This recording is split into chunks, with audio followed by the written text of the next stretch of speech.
I think आप सब gamma distribution तक पढ़ चुके हैं, correct?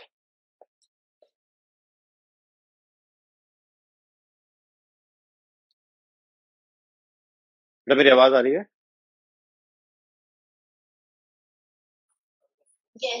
Okay, so what we have completed as of now, हमें गामा डिस्ट्रीब्यूशन की प्रोबेबिलिटी निकालनी आती है यूजिंग गामा की प्रोबेबिलिटी। आप कैसे निकाल रहे थे?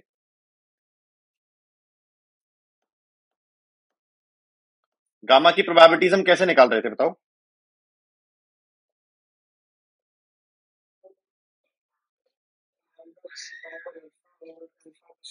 वो तो पीडीएफ बोल रहे हो आप गामा का। जो आप बोल रहे हैं बेटा वो पीडीएफ है कि गामा का PDF is lambda to the power alpha by gamma alpha X to the power alpha minus one E to the power minus lambda X. This PDF of gamma. But अगर मुझे gamma की probability calculate करनी हो तो हम कैसे calculate कर रहे थे? कोई शॉर्टकट सीखा था क्या गामा की प्रोबेबिलिटी कैलकुलेशन के लिए? देखो, यूजिंग काई स्क्वायर। तो गामा में से हमने दो डिस्ट्रीब्यूशंस निकाले। एक निकाला अपना काई स्क्वायर डिस्ट्रीब्यूशन और दूसरा निकाला अपना कौन सा डिस्ट्रीब्यूशन? एक्सपोनेंशियल। अच्छा, गामा काई स्क्वायर में कन्वर्ट हो जाता है कब? कोई रिलेशन याद है कि अगर x lambda is half, correct. एक तो रिलेशन आपने ट्रांसफॉर्मेशन के थ्रू ये पढ़ा कि कोई रैंडम वेरिएबल अगर गामा फॉलो करता है with parameter alpha and lambda, तो अगर एक्स को आप रिप्लेस कर दें टू लैम्डा एक्स से, तो गामा किस में कन्वर्ट हो जाता है? काई स्क्वायर में with degree of freedom two alpha, correct. ये पढ़ा हुआ हमने। और स्पेशल केस ये पढ़ा कि जब जब गामा डिस्ट्रीब्यूशन में लैम्डा को हाफ रखेंगे तो हमें कौन सा डिस्ट्रीब्यूशन मिल जाएगा? अपना काई स्क्वायर। और जब जब गामा डिस्ट्रीब्यूशन में अल्फा को वन रखेंगे तो मुझे कौन सा डिस्ट्रीब्यूशन मिल जाएगा? मेरा एक्सपोनेंशियल डिस्ट्रीब्यूशन। ये पढ़ा हुआ है आपने। क्या हमने एक्सपोनेंशियल का सीडीएफ भी डिराइव कर लिया था क्या? कि कोई एक्स अगर फॉलो कर रहा है एक्सपोनेंशियल विद पैरामीटर लैम्डा, तो क्या आप मुझे फटाफट से एक्सपोनेंशियल का सीडीएफ बता सकते हैं? क्या डिराइव किया आपने?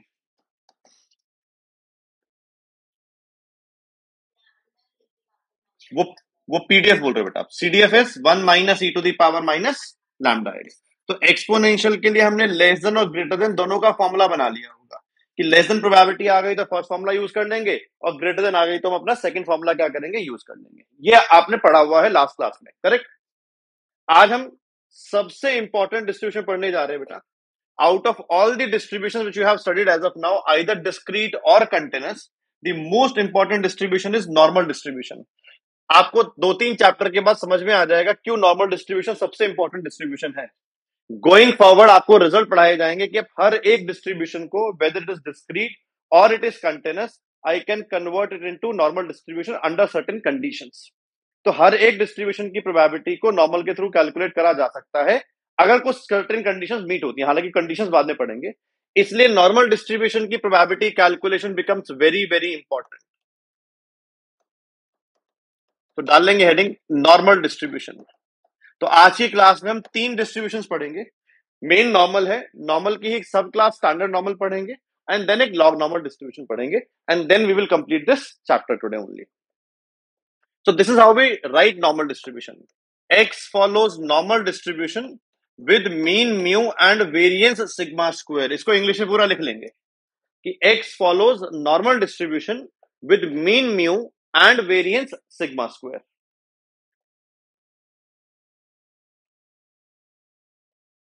अभी तक आपने जो जो डिस्ट्रीब्यूशंस पढ़े उनके पैरामीटर्स के थ्रू आप उसका मीन और वेरियंस कैलकुलेट कर रहे थे। आज जो डिस्ट्रीब्यूशन आप पढ़ रहे हैं नॉर्मल, उसके मीन और उसका वेरियंस ही उसके पैरामीटर्स भी बन चुके हैं। जो मीन और वेरियंस है वही क्या है? उसके पैरामीटर्स हैं। तो जब भी आप नॉर्मल डिस्ट्रीब्यूशन लिखा हुआ देखेंगे, उसका फर्स्ट पैरामीटर विल बी उसका मीन एंड उसका सेकंड पैरामीटर विल बी उसका वेरियंस। कि नॉर्मल डिस्ट्रीब्यूशन के मीन और वेरियंस ही उसके पैरामीटर्स है। ये ऑर्डर स्वैप नहीं हो सकता है। First parameter is mean, second parameter is your variance.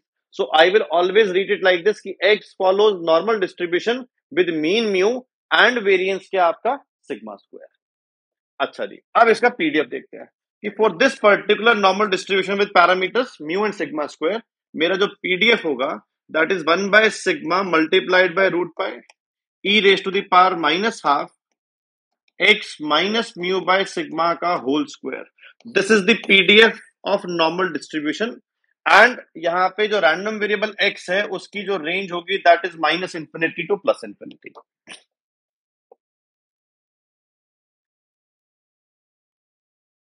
तो जब जब एक्स फॉलो करेगा नॉर्मल तो मेरा पीडीएफ क्या बनेगा, this will be my PDF का फॉर्म।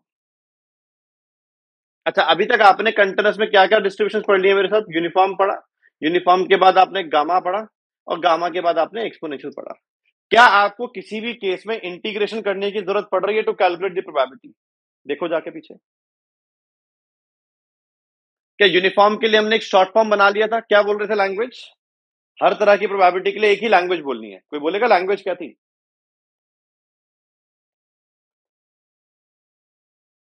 एनीवन? कंटिन्यूअस यूनिफॉर्म की प्रोबेबिलिटी के लिए लास्ट क्लास में क्या लैंग्वेज बोली है? देखो क्या बात है, किसी ने पढ़ाई नहीं कर रखी क्या? करेक्ट। एक ही फॉर्मूला काम आएगा कि required width is my numerator, total width is my denominator. चाहे लेस देन प्रोबेबिलिटी हो, चाहे ग्रेटर देन प्रोबेबिलिटी हो, या एक पॉइंट से दूसरे पॉइंट की प्रोबेबिलिटी हो। ठीक है जी। गामा की प्रोबेबिलिटी निकालनी है तो क्या इंटीग्रेशन करना पड़ रहा था? बोले नहीं। उसके लिए शॉर्टकट कहां ढूंढ लिया कि हर गामा डिस्ट्रीब्यूशन को कन्वर्ट करा जा सकता है किसमें, काई स्क्वायर में, and then when we can use the table of chi square to find the probability. और एक्सपोनेंशियल का तो वेल डिफाइंड सीडीएफ बन ही गया था एनीवे, तो प्रोबेबिलिटी निकालने की दिक्कत नहीं आई। यानी जितने भी नॉर्मल डिस्ट्रीब्यूशन अभी तक हमने पढ़े हैं, हमें इंटीग्रेशन को यूज नहीं करना है to find the probability. We have alternate methods to find the probability. Same will go for this distribution as well. If you look at the PDF, it is very complicated to integrate this PDF. हमने इससे आसान PDF पढ़े हैं, वहां हम integration नहीं करना चाह रहे, तो इसको तो बिल्कुल भी इंटीग्रेट करना नहीं चाहेंगे। थोड़ी देर में उसमें आएंगे कि कैसे हम इसकी प्रोबेबिलिटी निकालेंगे। But before that we have to understand certain properties of normal distribution. Apart from PDF कुछ प्रॉपर्टीज भी हैं, जैसे कि सबसे इंपॉर्टेंट प्रॉपर्टी है नॉर्मल डिस्ट्रीब्यूशन की, ग्राफ की शेप।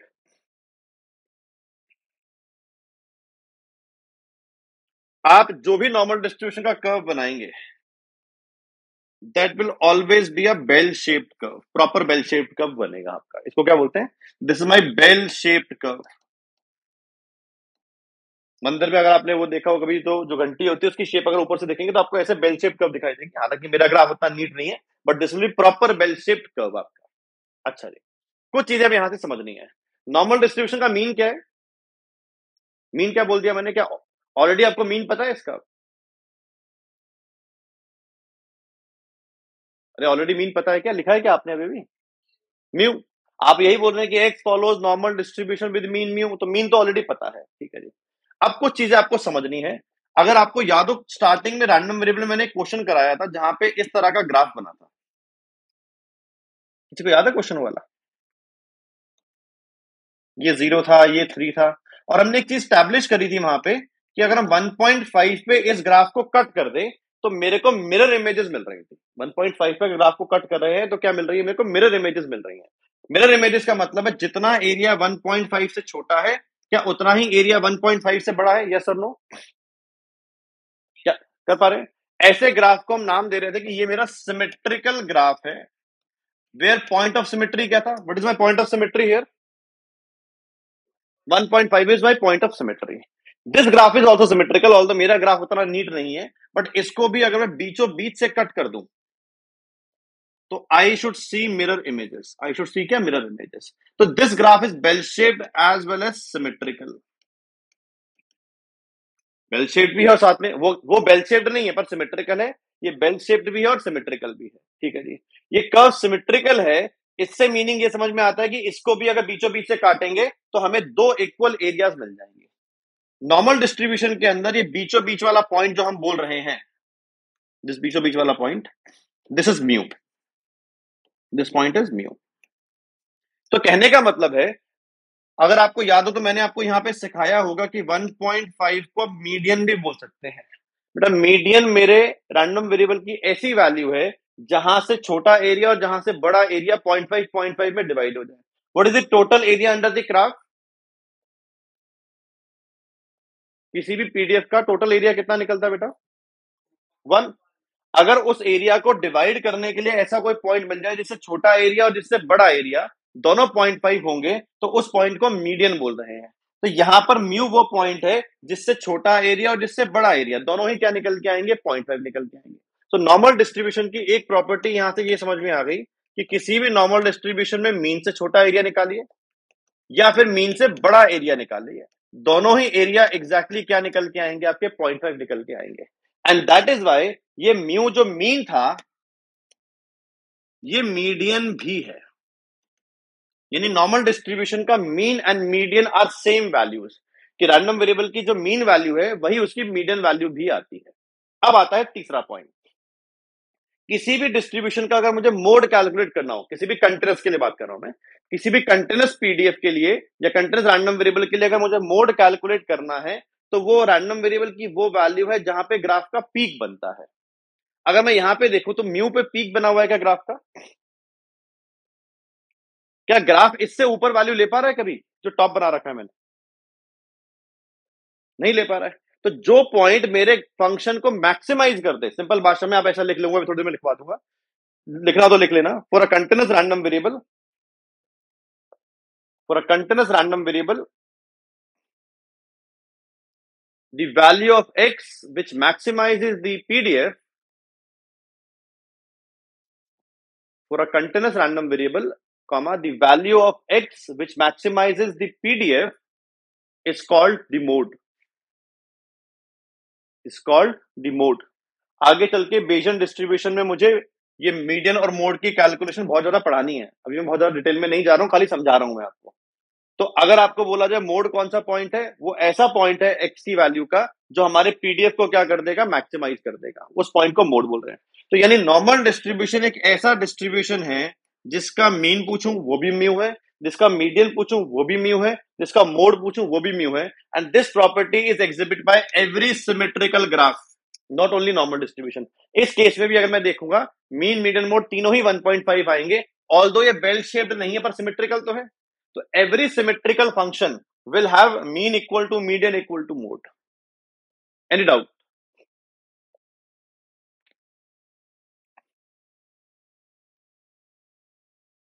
Any doubt बेटा? तो हम ये बोल रहे हैं यहां पे कि fx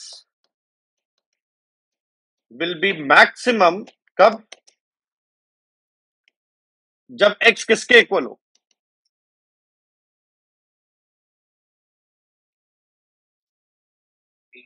म्यू के, मीन के इक्वल है, म्यू के इक्वल। तो म्यू एक ऐसा पॉइंट भी है जिससे छोटा बड़ा एरिया दोनों 0.5 आएंगे। म्यू एक ऐसा पॉइंट भी है जो फंक्शन को क्या कर देगा, मैक्सिमाइज कर देगा। दूसरा म्यू एक ऐसा पॉइंट भी है जो मीन भी बनेगा यहां पे निकल के। Any doubt? क्या ये प्रॉपर्टी क्लियर आपको नॉर्मल डिस्ट्रीब्यूशन की? मैंने एक्चुअली दो चीजों की प्रॉपर्टी एक साथ पढ़ाई है। कुछ सिमेट्रिक फंक्शंस होंगे but not every symmetric function is bell shape, not every symmetric function is bell shape. वो भी सिमेट्रिक था जो थोड़ी देर पहले बना था, ये बेल शेप सिमेट्रिक है। यहां तक किसी को कोई भी डाउट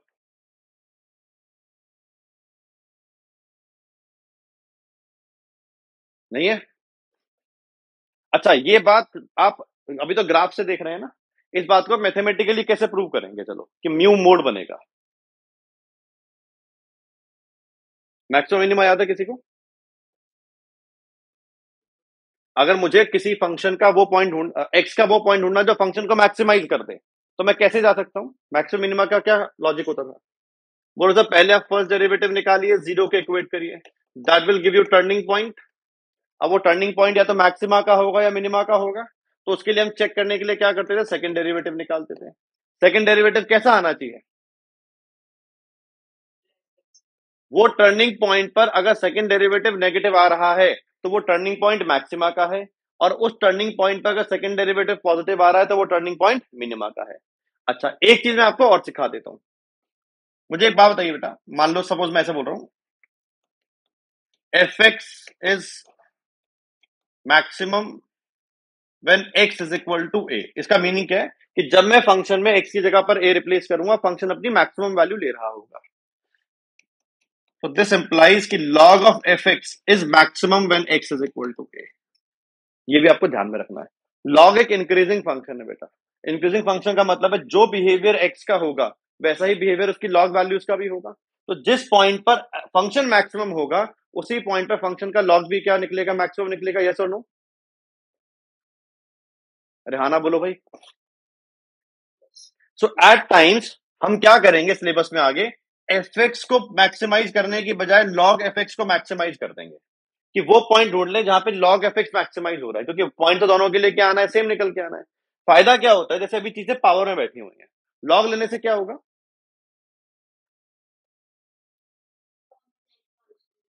बेसिकली जो पावर्स में चीजें हैं वो उतर के नीचे आ जाएंगी, क्योंकि लॉग की एक प्रॉपर्टी आप क्या पढ़ते थे कि log m raise to the power n, क्या लिखा जा सकता है बेटा इसको? इसको n log m लिखा जा सकता है। तो जो चीजें पावर में बैठी हैं उतर के नीचे आ जाएंगी। तो इस फंक्शन के लिए ट्राई करते हैं कि instead of maximising the original function, let's try to maximise its log. यानी इस फंक्शन का पहले आप लॉग ले लीजिए। तो अगर मैं log ऑफ एफ एक्स आपसे पूछूं तो आप क्या आंसर देंगे? और बेशक आप नेचुरल लॉग लिख लो, कोई प्रॉब्लम नहीं है। ln ऑफ एफ एक्स, जब आप नेचुरल लॉग लेंगे तो ये क्या बन जाएगा? माइनस का 1/2 sigma square x minus mu का होल स्क्वायर, माइनस में log सिग्मा रूट 2 पाई। करेक्ट? क्या अगर आप इस फंक्शन का लॉग लेंगे तो ये आएगा निकल के या नहीं आएगा? अरे हाँ ना बोलो भाई। अच्छा, let's let's name this new function as some G X. अब मैं आपको बोल रहा हूं मुझे एक्स की वो वैल्यू दीजिए जो जी एक्स को मैक्सिमाइज कर दे। मुझे एक्स की वो वैल्यू दीजिए जो इस फंक्शन जी को क्या कर दे, मेरे लिए मैक्सिमाइज कर दे। तो आप क्या करेंगे बेटा? फर्स्ट डेरिवेटिव निकालेंगे पहले जी का विद रिस्पेक्ट टू एक्स। क्या आएगा डेरिवेटिव, कोई बताएगा मुझे?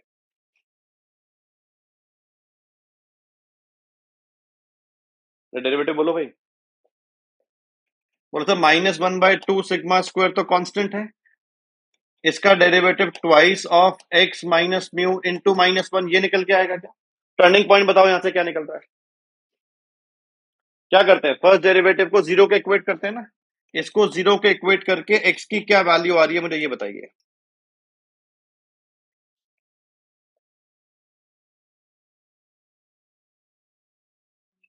म्यू आ रही है, करेक्ट? क्योंकि भाई 2 से 2 कैंसिल एनीवेज हो गया, ये माइनस माइनस प्लस हो गया, सिग्मा स्क्वायर पॉजिटिव है उधर जाके जीरो बन जाएगा। आपके पास इक्वेशन बन जाएगी खाली क्या? X minus mu is equal to zero. Correct? सबके लिए ये बन रही है ना। और एक्स की वैल्यू क्या निकल के आ गई मेरी? म्यू। तो ये मेरा टर्निंग पॉइंट है, विच आई डोंट नो ये मैक्सिमा का टर्निंग पॉइंट है या मिनिमा का टर्निंग पॉइंट है। तो क्या करूंगा मैं? यहां से सेकंड डेरिवेटिव निकालूंगा। मुझे सेकंड डेरिवेटिव की वैल्यू बताइए क्या आ रही है।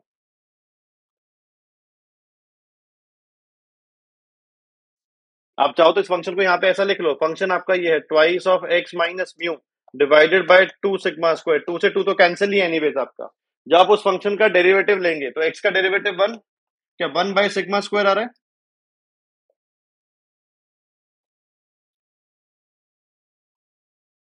यहाँ हम कहीं माइनस भूल गए हैं?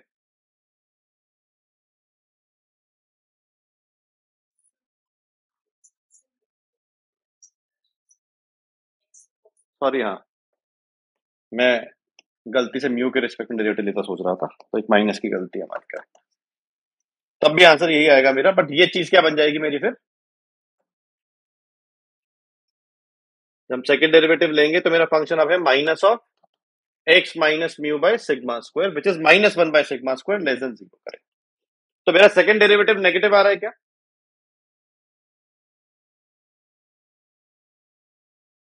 मेरा सेकंड डेरिवेटिव नेगेटिव आ रहा है क्या?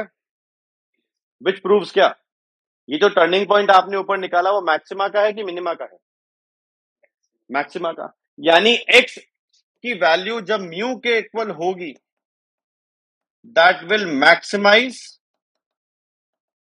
gx and that will also maximize my fx, क्योंकि g क्या है? f का log ही था। तो जहां पर log वैल्यू मैक्सिमम है वहीं पर ओरिजिनल वैल्यू भी क्या निकलेगी? आपकी मैक्सिमम निकलेगी। Any doubt? हालांकि प्रूफ काम का नहीं है, आपको वैसे समझ में आ जाता है, ग्राफ से भी देख के पता लग जाता है कि ये टॉप पॉइंट बन रहा है तो म्यू पे बन रहा है। बट अब आप मैथमेटिकली भी विजुलाइज कर सकते हैं कि म्यू मेरा मीन है, म्यू ही मेरा मीडियन है, और म्यू ही क्या है? मेरा मोड भी है। चलो नेक्स्ट लाइन डालेंगे, properties of normal distribution. Properties of normal distribution.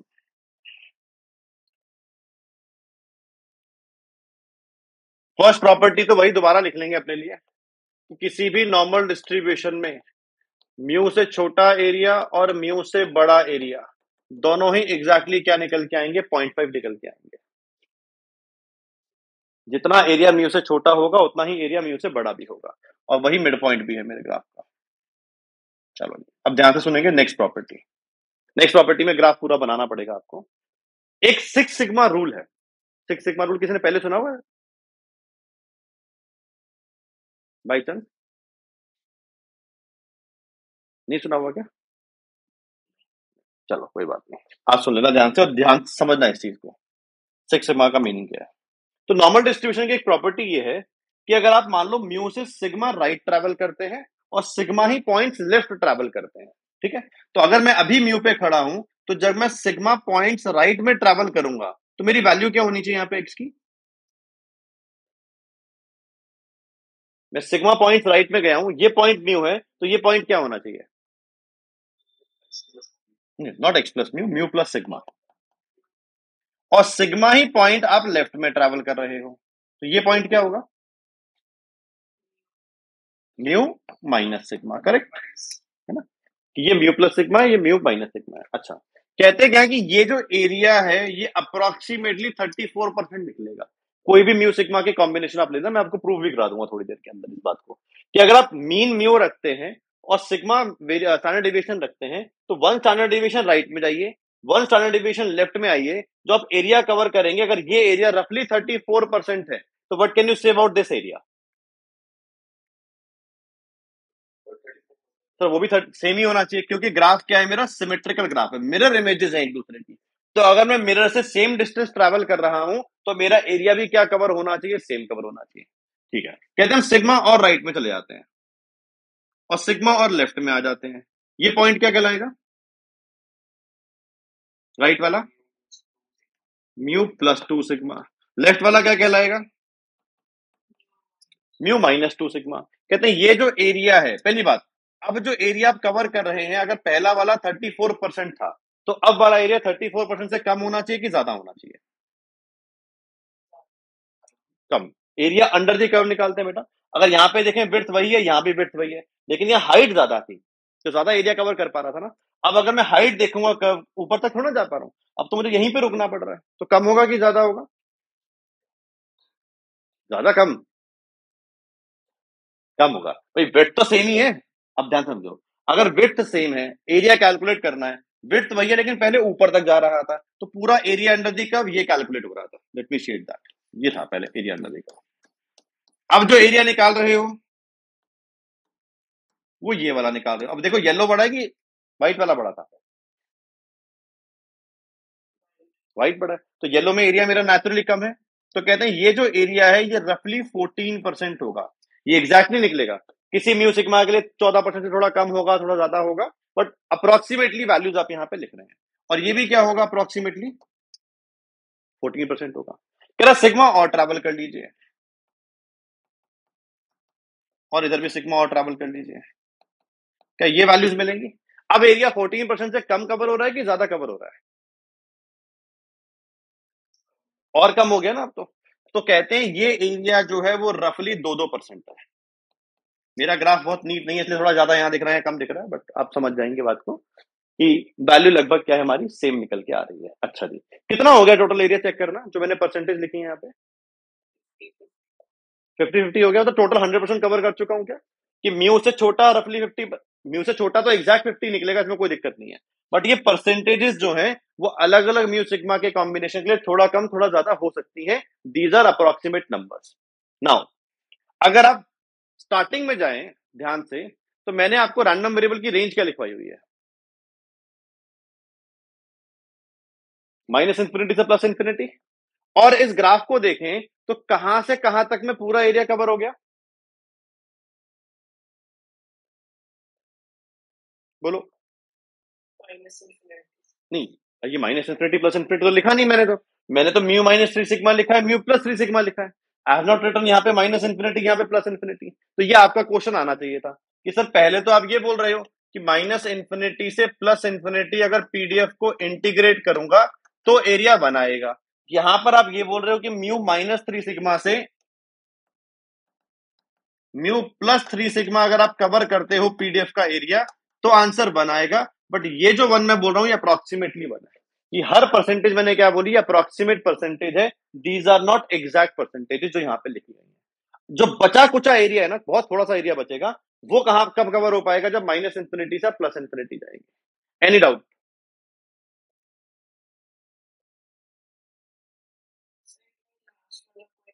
बेटा मैं बता रहा हूं, यहां पे जो परसेंटेजेस मैंने लिखी हुई हैं, मैंने बार बार बोला क्या ये एग्जैक्ट परसेंटेजेस हैं?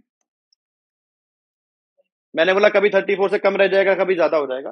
तो जब आप यहां से यहां तक का एरिया कवर करेंगे, ये कभी भी एग्जैक्टली 1 नहीं आएगा। I will tell you exact क्या आएगा, थोड़ी देर में आपसे खुद से कैलकुलेट कराऊंगा। ये अप्रोक्सीमेटली बनाएगा। बट जब माइनस इंफिनिटी से प्लस इंफिनिटी जाऊंगा, तो जो बचा एरिया रह गया, जो यहाँ पे रह जाएगा, क्योंकि ये इक्वल टू 1 तो नहीं ऐसे तो 1 दिख रहा है आपको, बट ये एग्जैक्टली 1 नहीं बनेगा, ये अप्रोक्सीमेटली 1 बनेगा।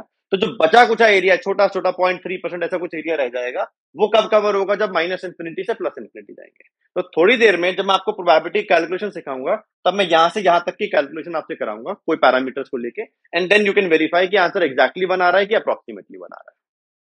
ठीक है? Any doubt? Now third property आप लिख लेंगे, two normal distributions with same mean but different variances। मुझे मीन और वेरिएंस का कंपैरिजन करना है कि मीन को बढ़ाने से घटाने से ग्राफ में क्या असर पड़ता है, और वेरिएंस को बढ़ाने घटाने से ग्राफ पे क्या असर पड़ता है। तो अभी मैं कंपेयर कर रहा हूं two normal distributions with same mean but different variances. And let me show you, एक सिमुलेटर है यहाँ पे जो ध्यान से हम देख लेते हैं। मैं एक बार के लिए थोड़ा सा इस ग्राफ को देखते हैं। अभी आपको रेड कर्व दिखाई दे रहा है सामने स्क्रीन पे सबको बेटा? दिखाई दे रहा है रेड कर्व? ये आपको दिख रहा है रेड कर्व चल रहा है जो, ठीक है? तो यहाँ पे जो पैरामीटर्स रखे गए हैं उनको ध्यान से सुनेंगे। यहाँ पे सिग्मा को रखा गया है 0.2, और यहाँ पे मीन को रखा गया है 2.8। मीन क्या है मेरा? 2.8 है। Now I will not move sigma, sigma को फिक्स रखते हैं। Let me change the mean. मैं मीन को बढ़ा रहा हूं और घटा रहा हूं। क्या आप ग्राफ की शेप में कोई चेंज देख रहे हैं? अभी मैंने हेडिंग क्या डाली है? मीन सेम रखा है कि वेरिएंस सेम रखा है? अभी हेडिंग क्या है अभी? अच्छा मीन सेम, तो मीन को फिक्स रखते हैं पहले। आ चलो, मान लो मीन को फिक्स कर देते हैं 1.5 और वेरिएंस को चेंज करते हैं, ठीक है ना? जब हम वेरिएंस को चेंज कर रहे हैं, मान लो आगे करा, आप ग्राफ में ऑब्जर्व करना चीजें क्या हो रही हैं। मान लो अभी 0.2 है, 0.7 करा। आपको ये देखना है कि ग्राफ का पीक चेंज हो रहा है कि सेम रह रहा है जब हम वेरिएंस को चेंज कर रहे हैं। क्या देख रहे हो? जब वेरिएंस को कम कर रहे हैं तो ग्राफ एक ही, देखो पॉइंट ऑफ सिमेट्री चेंज नहीं हो रहा है आपका। पॉइंट ऑफ सिमेट्री 1.5 है, ये लाइन 1.5 है, तो 1.5 ही मेरा पॉइंट ऑफ सिमेट्री रहेगा। The only thing that changes कि जैसे जैसे वेरिएंस को बढ़ाऊंगा मेरा कर्व फ्लैट होता जाएगा, जैसे जैसे वेरिएंस को कम करूंगा मेरा कर्व स्टीप होता जाएगा, बट मेरा पॉइंट ऑफ सिमेट्री चेंज नहीं होगा। Let me draw this graph here, आप और बेटर से समझ पाओगे कि अगर मुझे दो नॉर्मल डिस्ट्रीब्यूशंस को देखना है जिनका वेरिएंस अलग अलग है लेकिन मीन सेम है, तो क्या दिखाई देगा मुझे?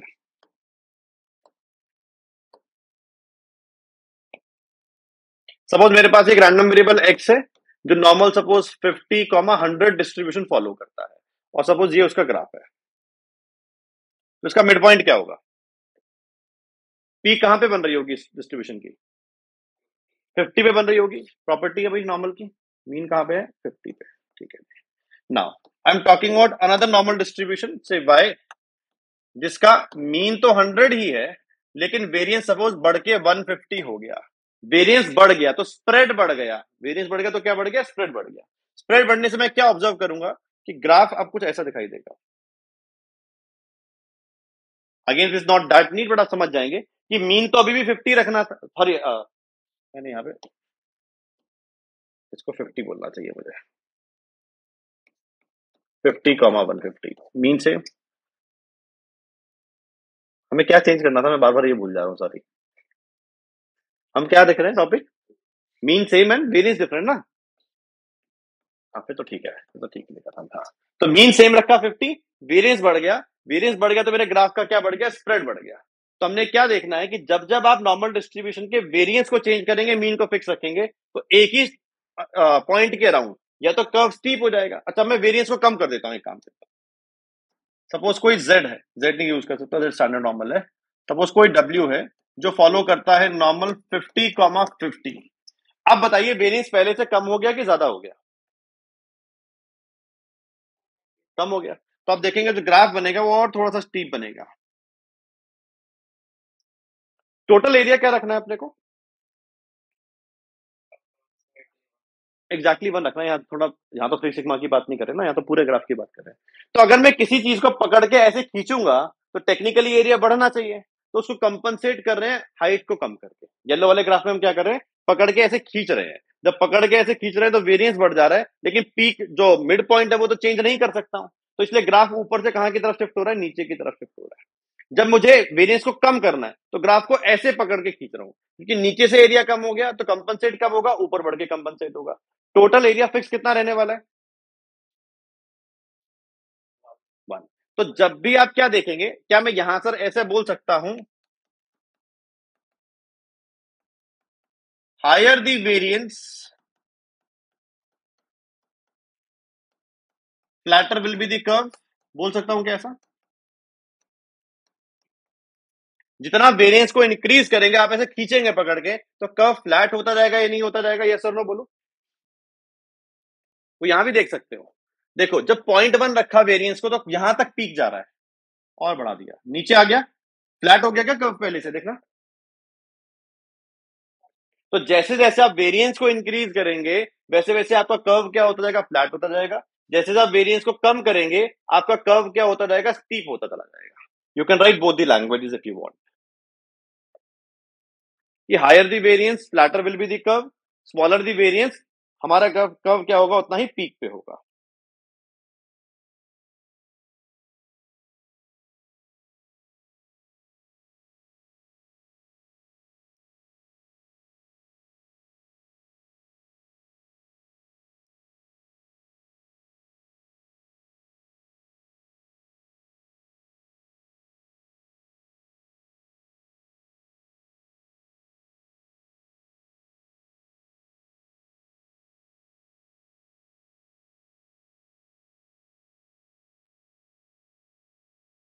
क्या रिलेशन क्लियर है?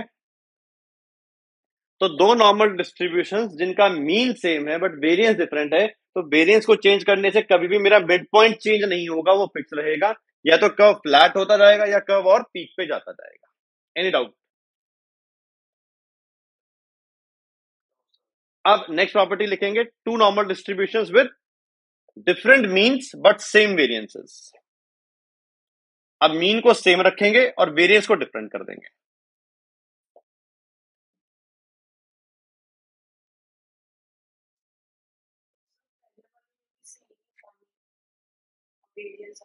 अब वेरिएंस सेम करो, मीन उल्टा कर लो बेटा। मेरे को याद नहीं रख रहा मैं क्या बोल रहा हूँ, बस समझ जाओ कि अगर आप पहले हम वेरिएंस को डिफरेंट कर रहे थे तो मीन को डिफरेंट करेंगे, वेरिएंस को सेम करेंगे। And try to look here, ऐसा कम कर देता हूँ।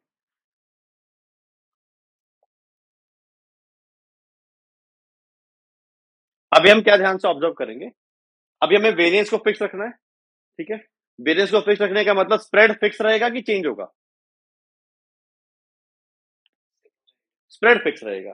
मीन को चेंज कर रहा हूं, मीन को चेंज करने से क्या देख रहा हूं, सेम ग्राफ राइट और लेफ्ट में मूव कर रहा है क्या, बस, और तो कुछ चेंज नहीं हो रहा। ध्यान से देख पा रहे हो क्या? मीन को बढ़ा रहा हूं तो ग्राफ कहां पे शिफ्ट हो रहा है, राइट में, क्योंकि आपका जो मिड पॉइंट है जहां पे पीक बनना है वो शिफ्ट हो रहा है राइट में। कम कर रहा हूं तो कहां शिफ्ट हो रहा है, लेफ्ट में शिफ्ट हो रहा है। यस और नो? पर क्या हमारी विड्थ, हमारे स्प्रेड में कोई फर्क देखने को मिल रहा है क्या? तो आप अगर ग्राफ बनाना चाहें तो दो ग्राफ अपने नोटबुक में ऐसे बना सकते हैं। अगेन मैं पहले पैरामीटर्स लिख देता हूं कि मेरे पास सपोज एक नॉर्मल डिस्ट्रीब्यूशन है 50, 100 और एक और नॉर्मल डिस्ट्रीब्यूशन है y से 70, 100। तो क्या सेम है दोनों का? वेरिएंस सेम है, मीन चेंज हो रहा है। तो सपोज x का ग्राफ हमने ये बना दिया, x का ग्राफ ये बन गया। तो हमारा मिड पॉइंट या फिर पीक वाला पॉइंट कौन सा है यहाँ पे x के ग्राफ के लिए? 50। कह रहा y का ग्राफ भी बनाना है, लेकिन अब मिड पॉइंट को शिफ्ट हो जाना चाहिए 70 पे। तो क्या ऑब्जर्व करेंगे आप ग्राफ में, ये सेम ग्राफ 20 पॉइंट्स आगे शिफ्ट हो जाएगा क्या? यस और नो?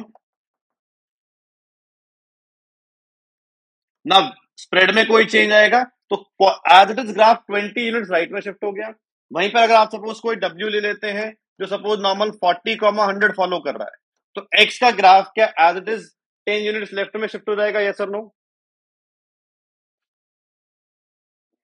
कॉपी पे इतना नीट में नहीं बना पा रहे हैं, बट आप जो आपको ग्राफ सिमुलेटर दिखा रहा हूं उससे आपको आइडिया मिल रहा होगा कि हम एज इट इज ग्राफ को राइट में और लेफ्ट में क्या कर पा रहे हैं, मूव कर पा रहे हैं। अगर हम मीन को चेंज कर रहे हैं तो, और वेरिएंस को क्या रख रहे हैं, फिक्स रख रहे हैं, तो वेरिएंस को चेंज करने से स्प्रेड चेंज होता है, इसलिए ग्राफ की शेप चेंज हो जाती है। लेकिन अगर आप खाली मीन को चेंज करते हैं तो शेप में कोई चेंज नहीं आएगा। आप देख लेंगे हायर द मीन, जितना मीन ज्यादा होगा ग्राफ कहां शिफ्ट होगा, राइट में कि लेफ्ट में? Graph shift to the right. और जितना कम मीन होगा एज इट ग्राफ कहां शिफ्ट होगा, आपके लेफ्ट में शिफ्ट हो जाएगा। क्या ये प्रॉपर्टी भी क्लियर है नॉर्मल की?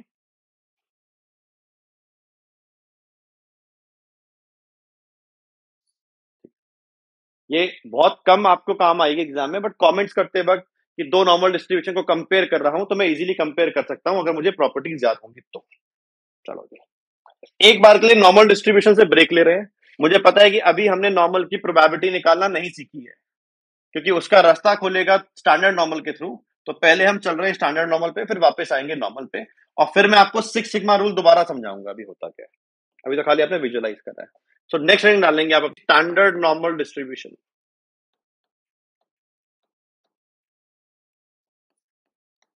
Standard normal distribution, standard normal के लिए हम एक फिक्स नोटेशन यूज करेंगे कि रैंडम वेरिएबल एक्स की जगह पे हम क्या यूज करेंगे, जेड यूज करेंगे, और z फॉलो करेगा नॉर्मल 0,1। अब आप ध्यान से देखिए, जो थोड़ी देर पहले आपने नोटेशन लिखी x के लिए और जो अब लिखी, इनमें क्या डिफरेंस हो गया, क्या डिफरेंस है इन दोनों में?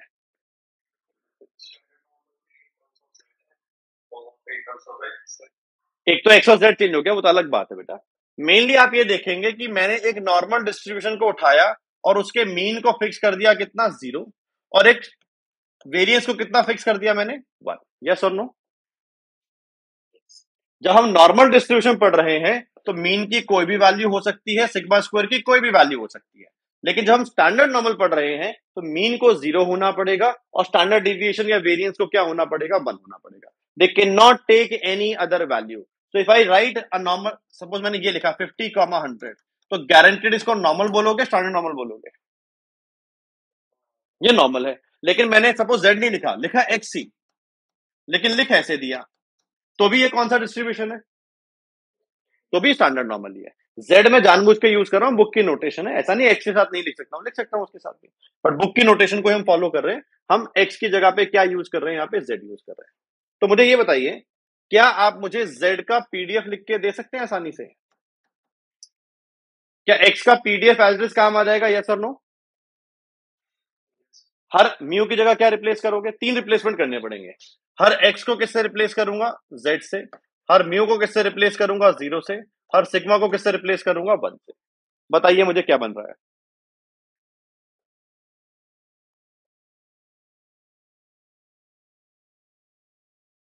बोलिए पीडीएफ। मैं यहाँ पे नॉर्मल का पीडीएफ लिख दे रहा हूँ एक बार। That is 1/σ√2π e⁻⁻ ½ x minus mu by sigma का होल स्क्वायर। तो सिग्मा की जगह क्या रिप्लेस करोगे, 1। तो क्या हम इसे 1/√2π e⁻⁻½ z-0/1 का होल स्क्वायर लिख सकते हैं? रिप्लेसमेंट एज इट इज कर दूं तो विच बिकम्स क्या, कि PDF of standard normal distribution is this.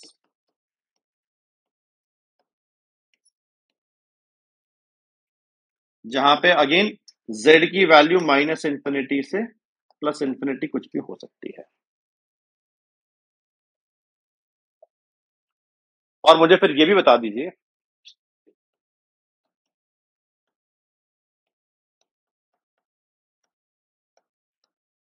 ये इंटीग्रल की वैल्यू आपके हिसाब से क्या होनी चाहिए?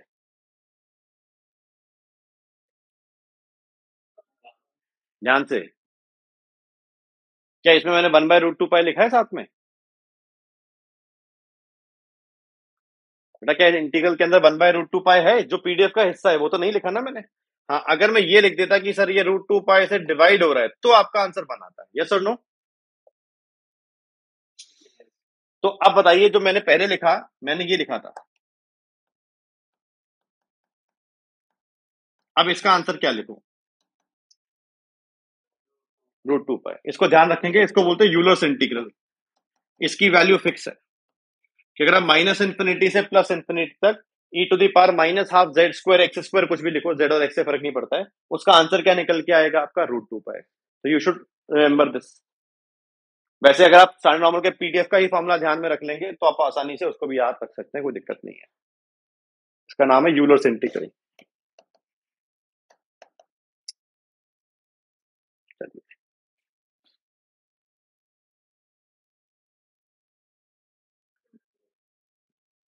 इसका ग्राफ कैसा बनेगा? सेम बनेगा कैसे नॉर्मल का ग्राफ था? Yes no? What will be the change?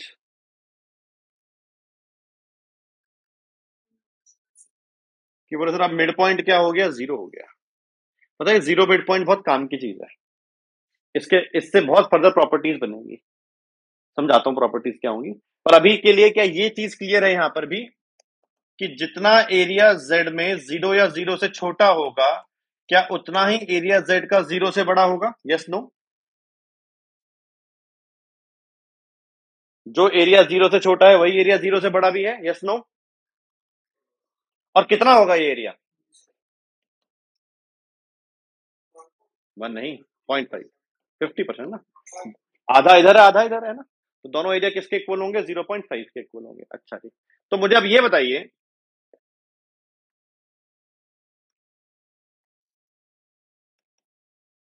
क्या करा मैंने? कोई बताएगा लास्ट प्रॉपर्टी, अगर आपको नॉर्मल की प्रॉपर्टी याद है?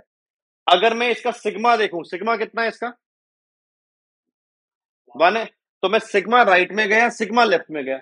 नॉर्मल की सारी प्रॉपर्टीज है स्टैंडर्ड नॉर्मल के अंदर, ये समझ लो पहली बात। नॉर्मल की तो सारी प्रॉपर्टीज है, तो ये एरिया कितना होना चाहिए रफली?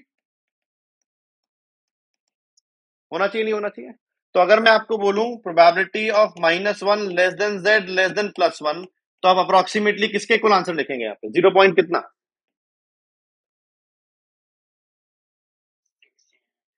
68। 0.68 रफली 68% के इक्वल आंसर आएगा। और वहीं अगर मैं बोल दूं कि मुझे 0 से लेकर 1 के बीच का एरिया चाहिए, तो क्या लिखेंगे आप?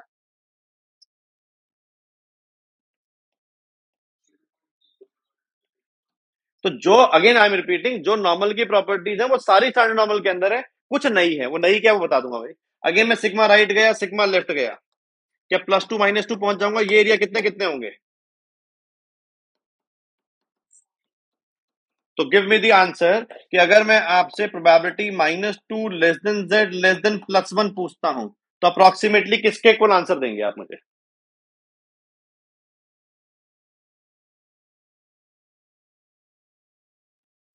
-2 से +1 आ रहे हैं आप, कितना एरिया कवर कर रहे हैं देखिए ध्यान से।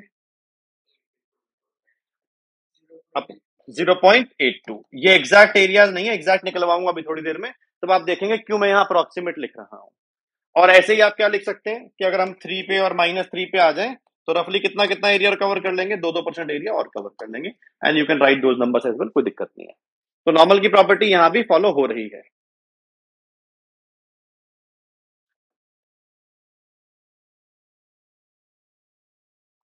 Any doubt?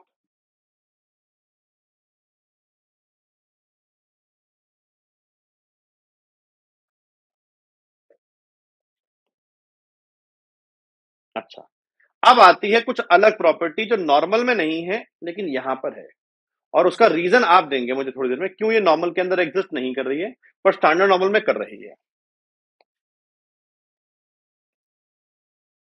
ये स्टैंडर्ड नॉर्मल का ग्राफ है जिसका मिड पॉइंट क्या होगा? 0। मेरा क्वेश्चन ये है, 0 से मैं ए यूनिट्स राइट में ट्रेवल करा, 0 से मैं ए यूनिट्स राइट में ट्रेवल करा, तो कहां पहुंच गया? +a पे, करेक्ट। अच्छा, और 0 से ए यूनिट से मैं लेफ्ट में ट्रेवल करा, तो कहां पे पहुंच गया? -a है ना, करेक्ट, ये बात सही है। अच्छा, let's talk about another normal distribution. से जिसका मीन है 5 एंड से जिसका स्टैंडर्ड डिविएशन है 2। मिड पॉइंट क्या होगा इसका? मिड पॉइंट इसका इसका इसका तो 5 होगा ना बेटा, नॉर्मल है ना, इसका 5 होगा। मैंने बोला 5 से आप 2 यूनिट्स राइट में गए, कहां पहुंच गए? 7 पे। और 2 यूनिट्स ही लेफ्ट में आए, कहां पहुंच गए? क्या +7 -7 बना गया यहाँ पे आंसर? जैसे नॉर्मल में क्या बना, प्लस में गए, राइट में गए, राइट और लेफ्ट की वैल्यू सेम नंबर्स होंगे विद ऑपोजिट साइन, करेक्ट? लेकिन क्या सेम चीज नॉर्मल में एप्लीकेबल है?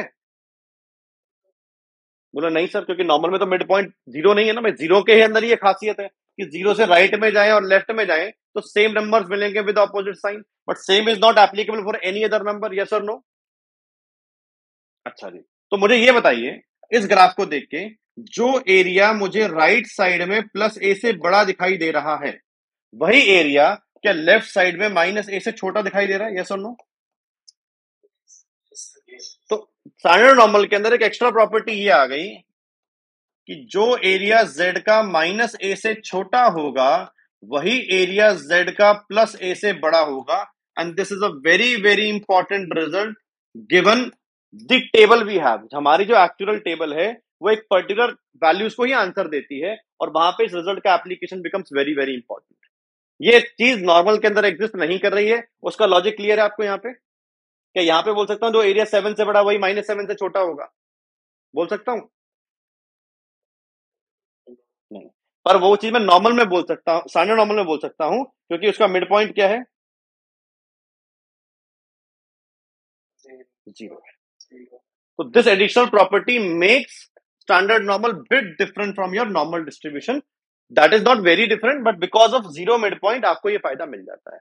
अच्छा, स्टैंडर्ड नॉर्मल का मीन मीडियन मोड की वैल्यू क्या है?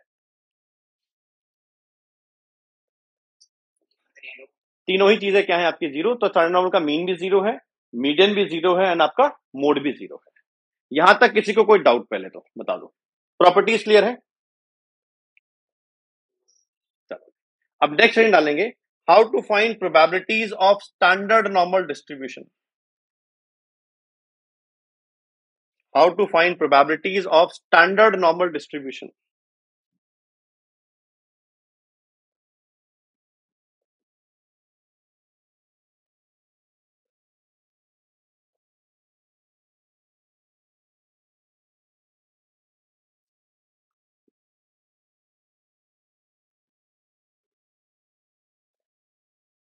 आपकी एक्चुअल टेबल का पेज नंबर है बेटा 160, जहां से टेबल स्टार्ट है 3 पेजेस तक जाती है, 3 या 2 तक जाती है, वो देख लेंगे हम। पर आपको टेबल हेडिंग ध्यान में रखनी है। टेबल हेडिंग क्या है? Probabilities for standard normal distribution. ठीक है जी, अब इसको ना थोड़ा ध्यान से ऑब्जर्व करते हैं। अगर ये चीज विजिबल नहीं है क्योंकि थोड़ा ब्लर हो रही है, तो let me right it here only. नहीं, वही लिमिटेशन है, वही आ रहा हूँ थोड़ा थोड़ा में। नॉर्मल का टेबल बना पाना क्यों पॉसिबल नहीं है? नॉर्मल में कितने मीन कितने वेरिएंसेस के कॉम्बिनेशन बन सकते हैं बेटा? भाई mean can take any value, variance can take any positive value. तो देयर आर मल्टीपल, कितने कितने पेज छापोगे आप, है ना? तो इसलिए टेबल सिर्फ स्टैंडर्ड नॉर्मल का है, नॉर्मल का कोई टेबल नहीं है। जस्ट इन केस मैं कह रहा हूं अगर आप इसको रीड नहीं कर पा रहे तो मैं यहां पे लिख दे रहा हूं, इसमें लिखा क्या है बेटा। इसको बोलते हैं कैपिटल फाई एक्स। ये स्मॉल फाई है जो आपने अभी तक पढ़ा है, ये कैपिटल फाई है। कैपिटल फाई बेसिकली मुझे बताता है सीडीएफ ऑफ स्टैंडर्ड नॉर्मल। तो कैपिटल फाई एक्स लिखूं या फिर probability of Z less than equal to X लिखूं, meaning exactly same. Any doubt? तो ये बात क्लियर हो गई कि ये table like all the other tables we have seen अभी तक, वो हमें सिर्फ लेस देन या less than equal to probability का ही आंसर दे सकती है। क्लियर है बात ये? क्या टेबल का स्ट्रक्चर समझ में आ गया? अगेन कभी कंफ्यूजन हो तो इस इंटीग्रल को पढ़ लेना। देखो यहां इंटीग्रल भी लिखा हुआ है, इस इंटीग्रल की लिमिट है -इन्फिनिटी से लेकर एक्स तक। तो यानी ये एक्स तक की प्रोबेबिलिटी बता रहा है कि एक्स के बियॉन्ड बता रहा है, अगर अपर लिमिट एक्स है तो एक्स तक। तो ये टेबल सिर्फ मुझे लेस देन या less than equal to probability का आंसर दे पाएगी, बाकी प्रोबेबिलिटीज का आंसर नहीं दे पाएगी, यानी ग्रेटर देन प्रोबेबिलिटी ये टेबल आंसर नहीं दे पाएगी, तो मुझे एडजस्टमेंट करना पड़ेगा। यहां तक किसी को कोई डाउट कैसा भी? अच्छा जी, तो मान लो मुझे प्रोबेबिलिटी चाहिए थी, हालांकि इसका आंसर आपको ऑलरेडी पता है, ये प्रोबेबिलिटी, मान लो आपको ये प्रोबेबिलिटी चाहिए थी, तो क्या करें भाई? टेबल में जाएंगे, टेबल कैसे काम करिए वो ध्यान से समझेंगे। एक्स यहां पर है and probability of Z less than equal to x का कॉलम उसके सामने है, ठीक है ना? जो कैपिटल फाइव एक्स है that is same as probability of Z less than equal to x. तो मुझे क्या करना है, अगर मुझे Z less than equal to zero की प्रोबेबिलिटी चाहिए, तो मुझे टेबल में जाके एक्स की जगह पे जीरो ढूंढना है, और एक्स की जगह जीरो ढूंढ के सामने वैल्यू देखनी है, वो वैल्यू मेरी निकल के आ रही है 0.5। Any doubt? क्या हमने यही आंसर लिखा था अभी थोड़ी देर पहले? अच्छा जी, अब मुझे बताइएगा, एक मिनट आराम से आंसर देंगे। What is probability of Z? Table से नहीं देखना है अभी आपको, अपनी प्रॉपर्टीज में जाइए और देख के बताइए what is probability Z less than equal to 1। मैं यहां पे आपको ग्राफ दिखा देता हूं। आपके हिसाब से Z less than equal to 1 का आंसर क्या आना चाहिए?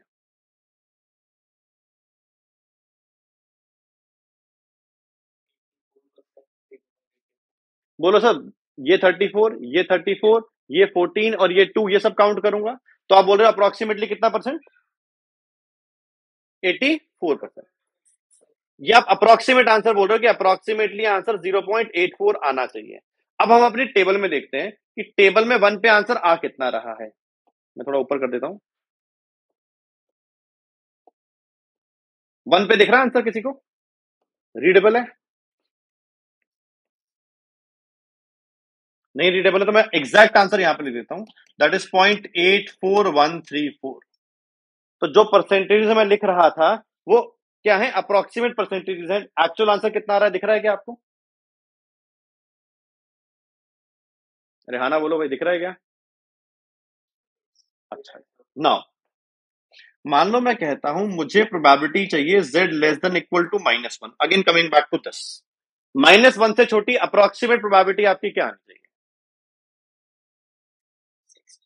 अप्रोक्सीमेटली 16। -1 से छोटा 14 है और 2 है। अच्छा जी, अब एग्जैक्ट क्या आती है वो देख लेते हैं। तो अकॉर्डिंग टू दिस टेबल में मुझे क्या ढूंढना चाहिए जाके? एक्स की कौन सी वैल्यू ढूंढनी चाहिए? अरे एक्स की क्या वैल्यू ढूंढोगे? -1, करेक्ट। और आप देखते हैं कि एक्स की -1 वैल्यू नहीं है, क्योंकि एक्स की वैल्यू 0 से स्टार्ट हो रही है।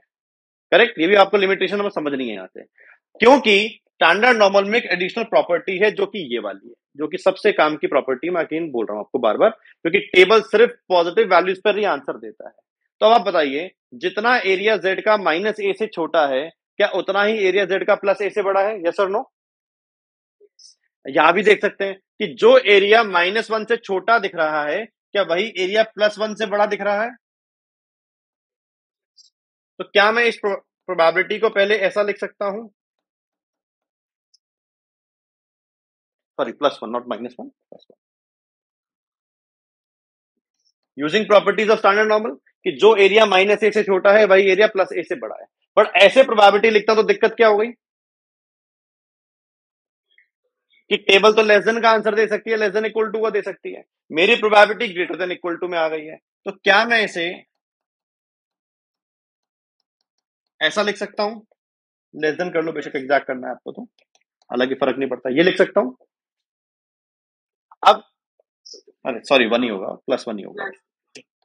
तो अब टेबल में क्या ढूंढूंगा मैं जाके? 1 अगेन। 1 पे आंसर कितना आ रहा है? 0.84134। क्या वैल्यू आ रही है देखो चेक करके।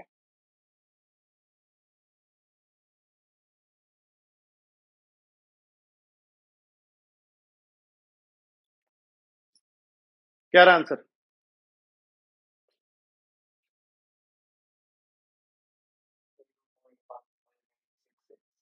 0.15866। रफली 16% है या नहीं है? रफली 16% बनेगा या नहीं बनेगा?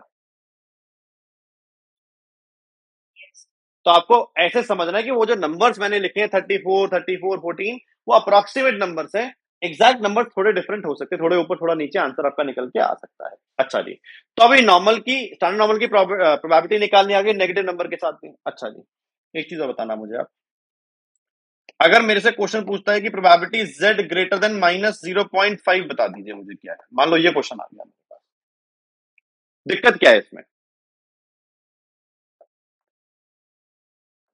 आपको दो चीजें यहां पे समझ में आ चुकी हैं, मैं पहले उनको समराइज कर देता हूं कि अगर आपको स्टैंडर्ड नॉर्मल की टेबल को यूज करना है तो एक तो आपको प्रोबेबिलिटी किस फॉर्म में चाहिए, लेस देन या लेस देन इक्वल टू। दूसरा, जो पॉइंट जिसपे आप वैल्यू देखना चाहते हो वो कैसा चाहिए आपको, पॉजिटिव, करेक्ट। ये दोनों चीजें सेटिस्फाई होनी चाहिए, नहीं होनी चाहिए? अभी जब यहां पर आए थे ये वाला क्वेश्चन करा तो प्रॉब्लम साइन में था कि वैल्यू में था? जैसे साइन से मेरा मतलब है less than equal to, value से मेरा मतलब है -1। तो मेरा जो प्रोबेबिलिटी का साइन है वो तो मेरे काम का था, लेकिन वैल्यू गड़बड़ थी, वैल्यू पॉजिटिव नहीं थी। तो मेरे को वैल्यू को नेगेटिव से पॉजिटिव बनाना है तो प्रॉपर्टी काम आ जाएगी। साइन को ठीक करना है तो 1 माइनस करके ठीक हो जाएगा। अब यहां पर आइए, यहां पे क्या गड़बड़ है, वैल्यू की साइन की दोनों? दोनों गड़बड़ है। तो एक प्रॉपर्टी और ऐड कर लीजिए, उल्टा कर दे रहा हूं इसको, अब वहीं पे लिखना जहां पे ये लिखी है कि जितना एरिया z का -a से बड़ा है उतना ही एरिया z का +a से छोटा है। इसको विजुअलाइज कर पा रहे हो क्या आप? देखो, जितना एरिया z का -a से बड़ा है, क्या वो ये वाला एरिया जो मैंने अभी बनाया, क्या वो एरिया इसके बराबर होगा या नहीं होगा?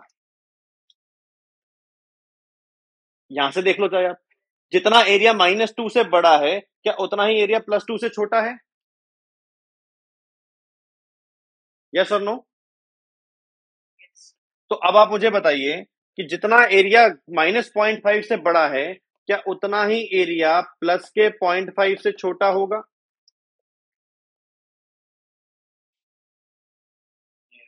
तो पहली प्रायोरिटी किसको ठीक करना है, वैल्यू को कि साइन को? वैल्यू को हमेशा ध्यान रखना। मैं यहां साइन ठीक करने जाता तो अगर मैं साइन ठीक करने जाता तो पहला स्टेप में ये लिखता कि जो एरिया -0.5 से बड़ा, इसको लिखते आप 1 minus probability of z less than equal to -0.5, फिर आप साइन ठीक करने जाते। गड़बड़ होती है या नहीं होती? काम बढ़ जाएगा आपका। तो प्रोबेबिलिटी और वैल्यू दो चीजें मुझे ठीक करनी होंगी। मेरी प्रायोरिटी हमेशा वैल्यू को ठीक करना है। वो कहां से ठीक होगी, मेरी प्रॉपर्टी से ठीक हो जाएगी। जैसे मैंने वैल्यू को ठीक करा साइन भी ऑटोमेटिकली ठीक हो गया। अब मुझे टेबल में क्या देखना है बताना मुझे, क्या यहां पर मेरी वैल्यू और प्रोबेबिलिटी दोनों मेरे मुताबिक आ गई है या नहीं आ गई है? अब सीधा टेबल में क्या देखूंगा जाके, 0.5। 0.5 पे आंसर कितना आ रहा है, 0.69146। ये मेरा आंसर आ गया। चलता है? हाँ जी बेटा।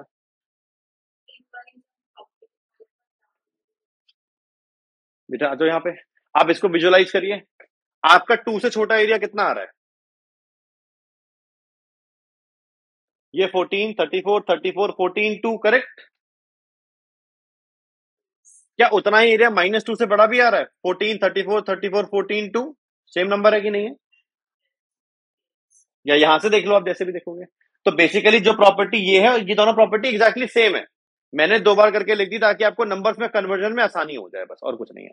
मैं ऐसे बोलता हूं फिर से प्रॉपर्टी को, जो एरिया -a से छोटा है वही एरिया +a से बड़ा है। ग्राफ पे दिखता है, अगर आप ध्यान से देखो ग्राफ पे विजुअलाइज कर पाओगे आप, कि जो -a से छोटा है वही +a से बड़ा है, और जो +a से छोटा है वो -a से बड़ा है।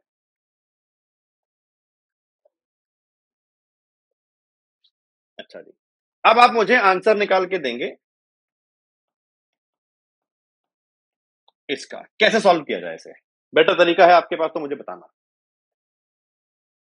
अप्रोक्सीमेटली आंसर आप सबको पता है कितना आना चाहिए, अप्रोक्सीमेटली आंसर 1 है ना, 1 आना चाहिए। और 1 आएगा या नहीं आएगा वो चेक करना है अभी अपने को, है ना। अभी अगर टेबल का यूजेज करना है तो सबसे पहले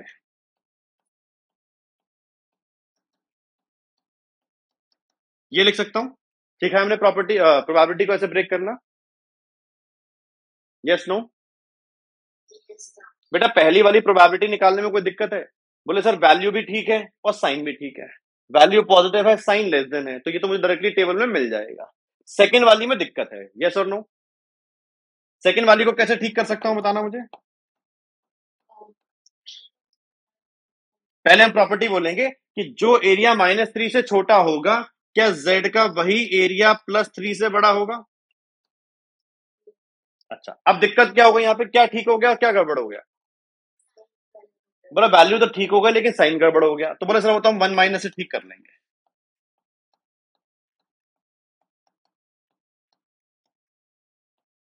ऐसा लिख सकता हूं क्या?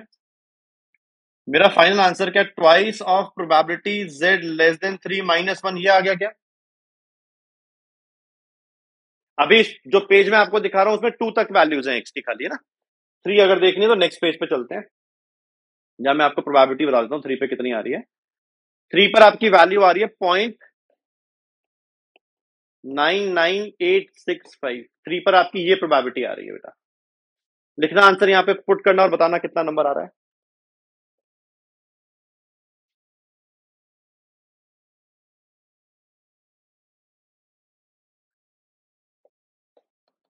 Twice of 0.99865 - 1।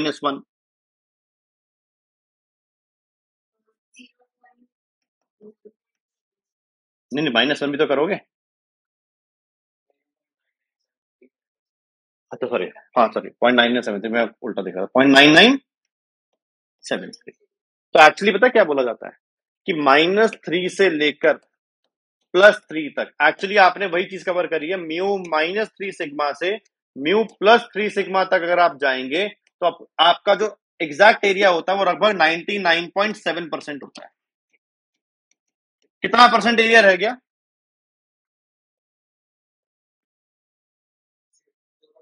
वो कब कवर होगा? जो बचा हुआ छोटा मोटा एरिया रह जाता है वो तब कवर होगा। वो जो इंटीग्रेशन मैंने स्टार्टिंग में लिखे थे बेटा, उनके आंसर मिल गए अब आपको? हाँ ना, बोलो भाई। तो बेशक 9, अगर रफ भाषा में बोला जाए तो -3 से +3 तक लगभग लगभग सारा एरिया कवर हो जाता है, ऐसा बोल सकता हूं। सारा एग्जैक्टली कवर हो जाता है ये बोलना गलत होगा। सारा एरिया कवर करना है तो पूरी नंबर लाइन को कवर करना पड़ेगा। अगर म्यू -3 सिग्मा से म्यू +3 सिग्मा जाओगे तो रफली एरिया आपका 99.7% एरिया आपका कवर होता है। किसी को कोई डाउट? इसको बोलते हैं बेटा 6 सिग्मा रूल। अब समझना ध्यान से। कुछ मान लो स्टैंडर्ड प्रोसीजर है जो कंपनी हमेशा फॉलो करती है, तो कई ना आपको 6 सिग्मा सर्टिफिकेशंस बोले जाते हैं। अगर आप गूगल पे सर्च करोगे तो आपको मिल जाएंगे। जैसे फ्लाइट के जो ऑपरेशंस होते हैं ना, 2008 सिग्मा। और इसको रिप्रेजेंट करा जाता है by accuracy of the process. कि मान लो मैंने एक प्रोसेस डिजाइन करा जिसकी एक्यूरेसी 6 सिग्मा, इसका मतलब पता है क्या? कि 99.7% time I will be accurate in my work. वो गलती नहीं होगी। गलती होने के चांसेस कितने हैं? 0.3% चांस है कि मैं गलती करूंगा। Flight operations are 8 sigma. Flight operations are 8 sigma. मतलब अगर स्टैंडर्ड नॉर्मल की टर्म्स में बात करूं तो मुझे -4 से +4 तक जाना है। एक बार ये एरिया प्रोबेबिलिटी भी निकाल दो आप मेरे लिए, आप 8 सिग्मा भी समझ जाओगे।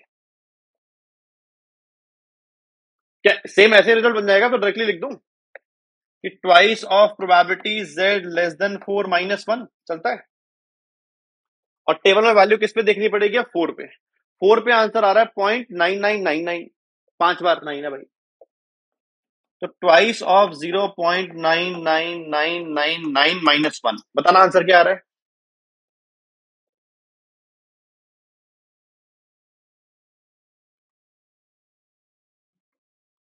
जयंत आप कुछ बोल रहे थे बेटा, आपकी आवाज नहीं आई। आई थिंक माइक कौन था पर आवाज नहीं आई।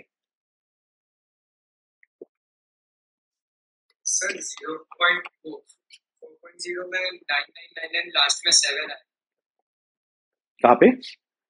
अच्छा ये तो आंसर आप बोल रहे हो मेरे को फाइनल, है ना? 0.99997 दिस इज द आंसर।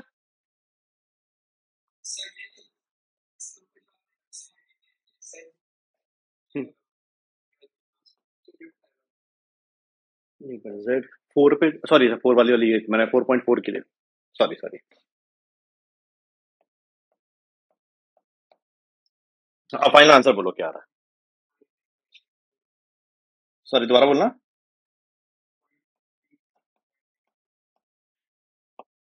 ये आंसर आ रहा है। मतलब एक्यूरेसी लेवल कितना है? मतलब you have designed a procedure which is following 8 sigma rule. That means chances of error are कितना? Less than 0.01%। Less than 0.01%। And that is why we say कि flights are one of the safest mode of transportation, जो कि उनका जो procedure बना हुआ है that follows 8 sigma. Any doubt? Rehana बोलो भाई, कोई डाउट है क्या?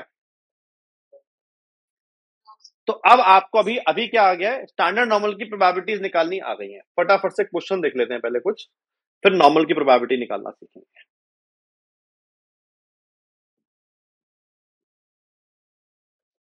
आई होप टेबल का पीडीएफ सबके पास है, फोन में होगा, नहीं है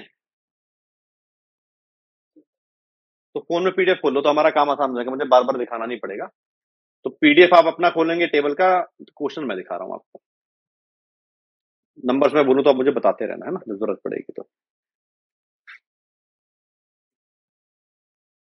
आप आ जाइए क्वेश्चन नंबर 31 पे। क्वेश्चन को ध्यान से पढ़िए, कौन से डिस्ट्रीब्यूशन की प्रोबेबिलिटीज मांग रहा है? स्टैंडर्ड नॉर्मल, तो ये तो टेबल से मिल जाएंगी। और स्टैंडर्ड नॉर्मल में पहली प्रोबेबिलिटी क्या मांग ली?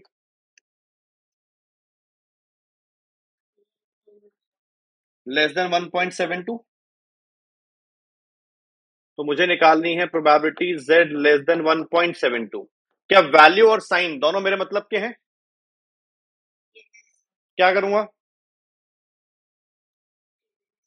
टेबल में जाके डायरेक्टली 1.72 देख लूंगा। चलो जी, देख के बताओ क्या आता है। 0.95। 95 एग्जैक्ट? नहीं, सॉरी, दोबारा बोलना। 0.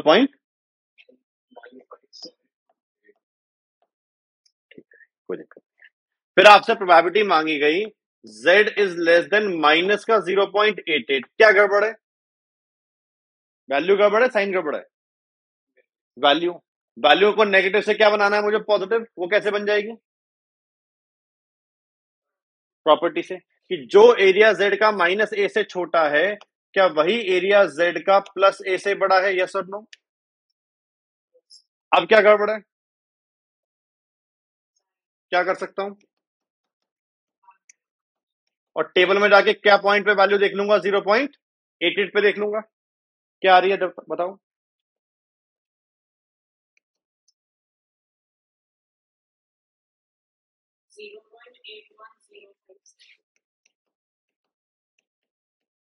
और 1 माइनस करके फाइनल आंसर क्या आ रहा है?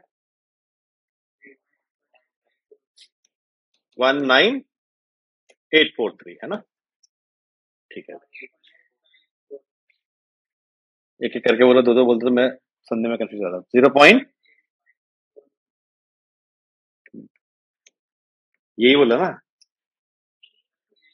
89। अच्छा, 98 लिख रहा हूं मैं, कंफ्यूज हो रहा हूं। ठीक है, फिर आगे आपका प्रोबेबिलिटी निकालनी है 1.3 से लेकर कहां तक? 1.75 तक। क्या करना पड़ेगा भाई?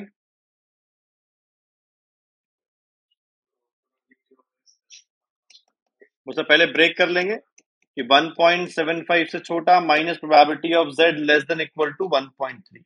क्या दोनों प्रोबेबिलिटी सही है हमारे हिसाब से? साइन क्या चाहिए था? लेस देन इक्वल टू चलेगा, और वैल्यू भी दोनों की क्या है? पॉजिटिव। 1.75 पे टेबल पे क्या वैल्यू मिल रही है?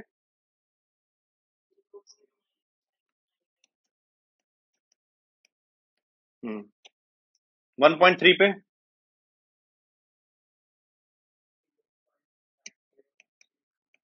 323 है ना? 320। फाइनल आंसर बोलो क्या आ रहा है?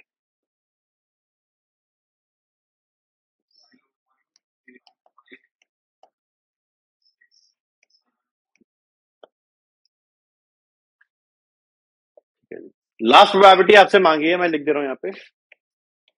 -0.25 less than z less than 0.45।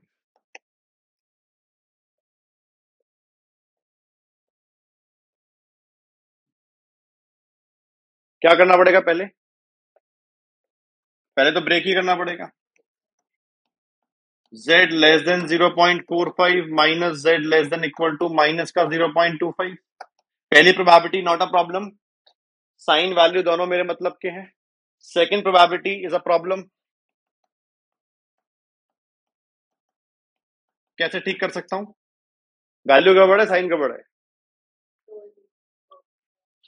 Sign तो ठीक है, वैल्यू गड़बड़ है अभी। वैल्यू ठीक हो जाएगी प्रॉपर्टी से कि जो एरिया माइनस ए से छोटा है वही एरिया प्लस ए से बड़ा है। वैल्यू ठीक हो गई, साइन गड़बड़ हो गया। साइन को ठीक करा जा सकता है कैसे? 1 माइनस करके, करेक्ट।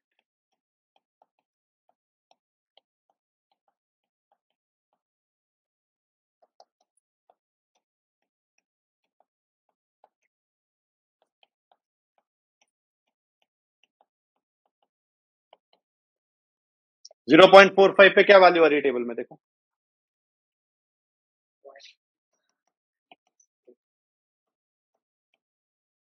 0.25 पे क्या आ रही है? 87। फाइनल आंसर बोलो क्या आ रहा है?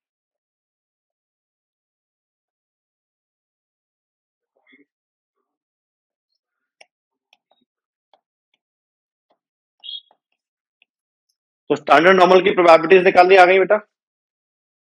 बट अभी एक प्रॉब्लम है। प्रॉब्लम क्या बताता हूँ।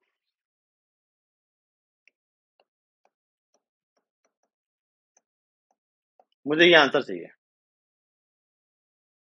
वैल्यू भी ठीक है, साइन भी ठीक है, बट टेबल में क्या ये वैल्यू है मेरे पास? टेबल की एक लिमिटेशन और है कि वो एक्स के जो इनपुट्स ले रहा है वो 2 डेसिमल प्लेस तक ही वैल्यूज दे पाता है ना। अगर वो डेसिमल प्लेस 2 से ज्यादा है तो हमारे साथ गड़बड़ हो जाती है। हालांकि नए सेटअप ऑफ एग्जाम में मैं आपको इंटरपोलेशन सिखा रहा हूं, तो आपको नॉलेज के लिए सिखा दे रहा हूं। आप आर को यूज करके ये प्रोबेबिलिटी निकाल सकते हैं। आर से कैसे निकालेंगे वो बता दूंगा मैं आपको भी। अभी के लिए हम इसको थोड़ा सिंपल मैथमेटिक्स समझ लेते हैं, इसके पीछे की क्या है, फिर आर वाला लॉजिक भी समझेंगे। तो हेडिंग डाल देना लीनियर इंटरपोलेशन।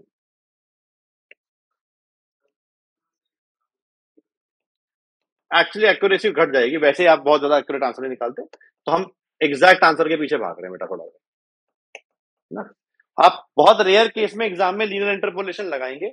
आप इस आंसर को निकालने के लिए आर आपको अलाउड है एग्जाम में साथ में यूज करना, तो आर से फटाफट आंसर निकल जाएगा। बट ये मैथमेटिक्स आपको नॉर्मल लाइफ में पता होनी चाहिए, इसलिए मैं आपको सिखा दे रहा हूं, ठीक है ना। सुनना ध्यान से भी। पहली बात, लीनियर इंटरपोलेशन का मतलब क्या है कि अगर आपको एक स्ट्रेट लाइन पर दो वैल्यूज दे दी जाए x1 और x2, और उन पर फंक्शन की वैल्यू क्या आ रही है वो भी दे दी जाए, ये नोन है सब कुछ आपको, है ना। किसी पॉइंट x1 पर मेरा फंक्शन आउटपुट दे रहा है fx1, किसी पॉइंट x2 पर मेरा फंक्शन आउटपुट दे रहा है fx2। मुझे जानना है कि किसी पॉइंट x पर फंक्शन का आउटपुट क्या होगा, ये अननोन है खाली। और अभी अजम्पशन ये है, ये जो ग्राफ है fx, ये क्या है? एक स्ट्रेट लाइन है, ये मान के मैं काम कर रहा हूं, ये क्या है मेरे लिए? एक स्ट्रेट लाइन है। तो फॉर्मूला बहुत सिंपल सा है, और आपको याद करना है कि ये फॉर्मूला आपने पहले भी पढ़ा हुआ है या नहीं पढ़ा हुआ है। शायद इस वर्जन में ना पढ़ा हो आपने, बट आपने ये फॉर्मूला ऑलरेडी पढ़ा हुआ है। मैं आपको याद दिला दूं। क्या बेटा? क्या चीज बेटा? करेक्ट। स्ट्रेट लाइन इक्वेशन आपको पढ़ाई जाती थी बाय 2 पॉइंट मेथड, याद है किसी को?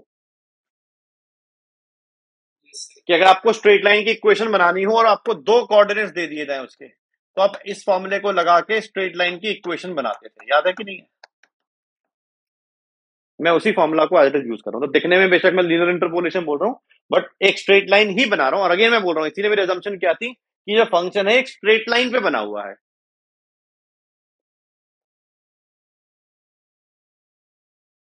ठीक है,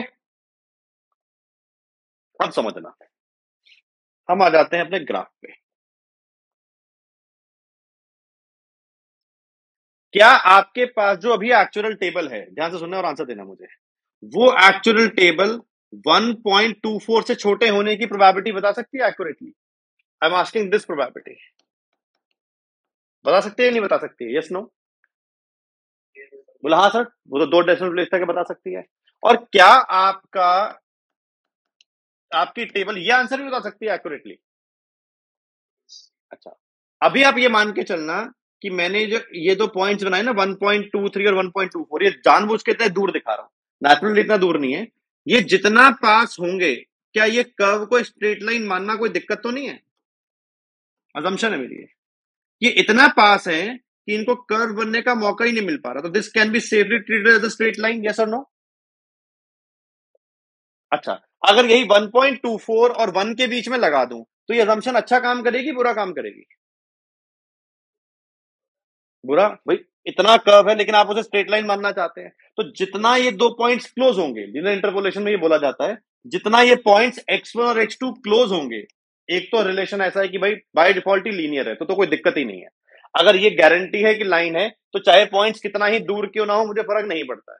बट मैं जबरदस्ती क्या कर रहा हूं, एक चीज जो लीनियर नहीं है पर मैं उसमें लीनियर मान रहा हूं, तो उसके लिए मुझे इस गैप को कम से कम करना चाहिए।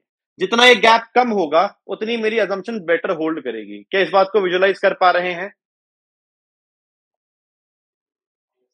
ठीक है ना? तो अब आपको वैसे पुराने स्ट्रक्चर से बता देना आंसर कैसे निकालना चाहिए था, फिर एक्यूरेट आंसर भी निकलवा लूंगा आपसे, 2 मिनट लगेंगे। तो एक तरीके से मैं आपको जो सिस्टम बना के दे रहा हूं उसमें यह है कि आपको फंक्शन की वैल्यू 1.23 पे पता है। टेबल में जाके 1.23 पे क्या प्रोबेबिलिटी आ रही है बताना मुझे।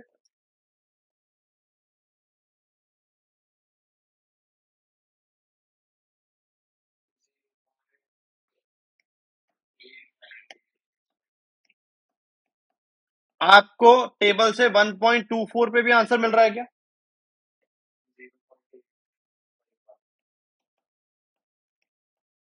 और आपको आंसर चाहिए 1.234 पे। तो दो तीन चीजें आप यहां पे और समझ लो।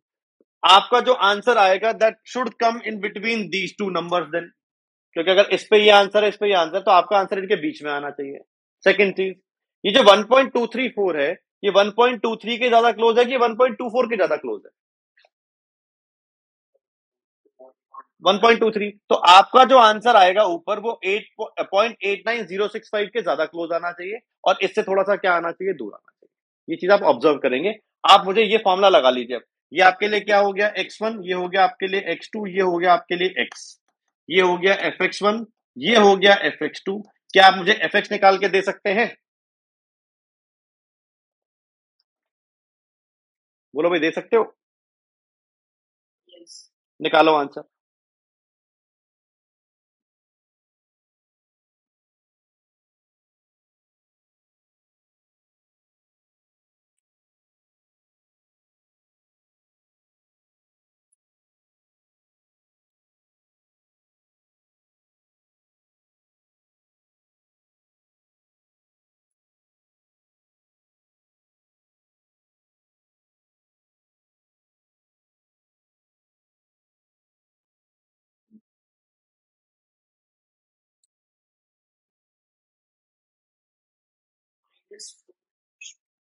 नहीं बेटा, हो ही नहीं सकता।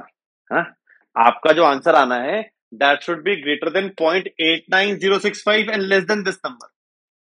इससे बड़ा आंसर दे रहे हो तो भी गलत बोल रहे हो, इससे छोटा आंसर दे रहे हो तो भी गलत बोल रहे हो। कैलकुलेशन चेक करो।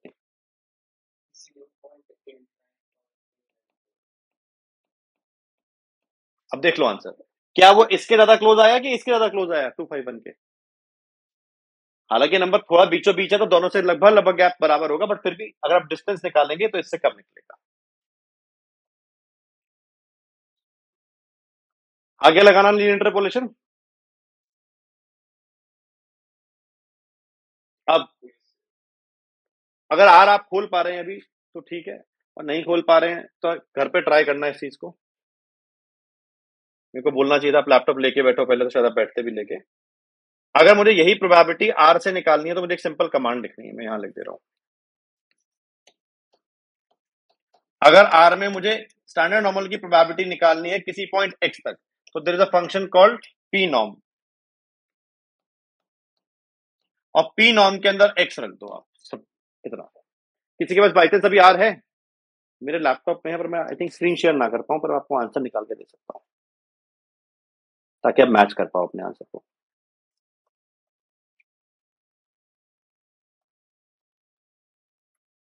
तो आर मुझे आंसर दे रहा है 0.891398 मैंने आर को कमांड दी पी नॉर्म 1.234, और मेरे पास जो आंसर आ रहा है दैट इज 0.891398। क्या आपका आंसर कुछ कुछ ऐसा ही है? थोड़ा डिफरेंस होगा शायद। वो डिफरेंस किसका है कि आपने कर्व को स्ट्रेट लाइन माना, यानी आपके आंसर में फिर भी कभी गड़बड़ है, लेकिन ये जो आंसर है ये एक्यूरेट आंसर है। चलता है? अरे हाँ ना बोलो भाई। तो एक्चुअली दो डेसिमल प्लेस के बाद एक्चुअली स्टैंडर्ड नॉर्मल की सारी प्रोबेबिलिटी आर में निकल सकती है, बट फिर भी टेबल देखना सीखना भी जरूरी है आपके लिए। आपको सब पता होना चाहिए। एग्जाम में तो आप एक कमांड लिखोगे, आपके आंसर आ जाएगा। Any doubt? हाँ ना? ठीक है भाई, चलो अब नेक्स्ट लाइन डालेंगे। How to find probabilities of a normal distribution. Standard normal की प्रोबेबिलिटी निकालना टेंशन नहीं थी, वो तो आ गई, बट नॉर्मल की प्रोबेबिलिटी कैसे निकाली जाए वो और सीखते हैं।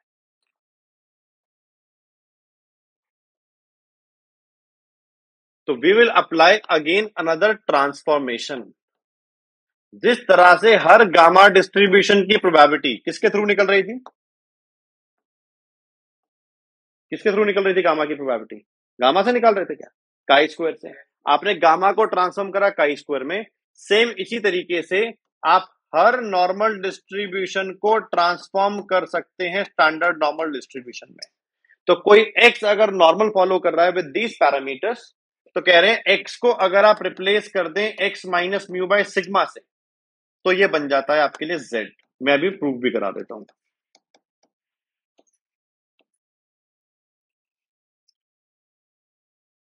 ट्रांसफॉर्मेशन के स्टेप्स आपको याद है? अभी चेक कर लेते हैं, चलो आ जाओ।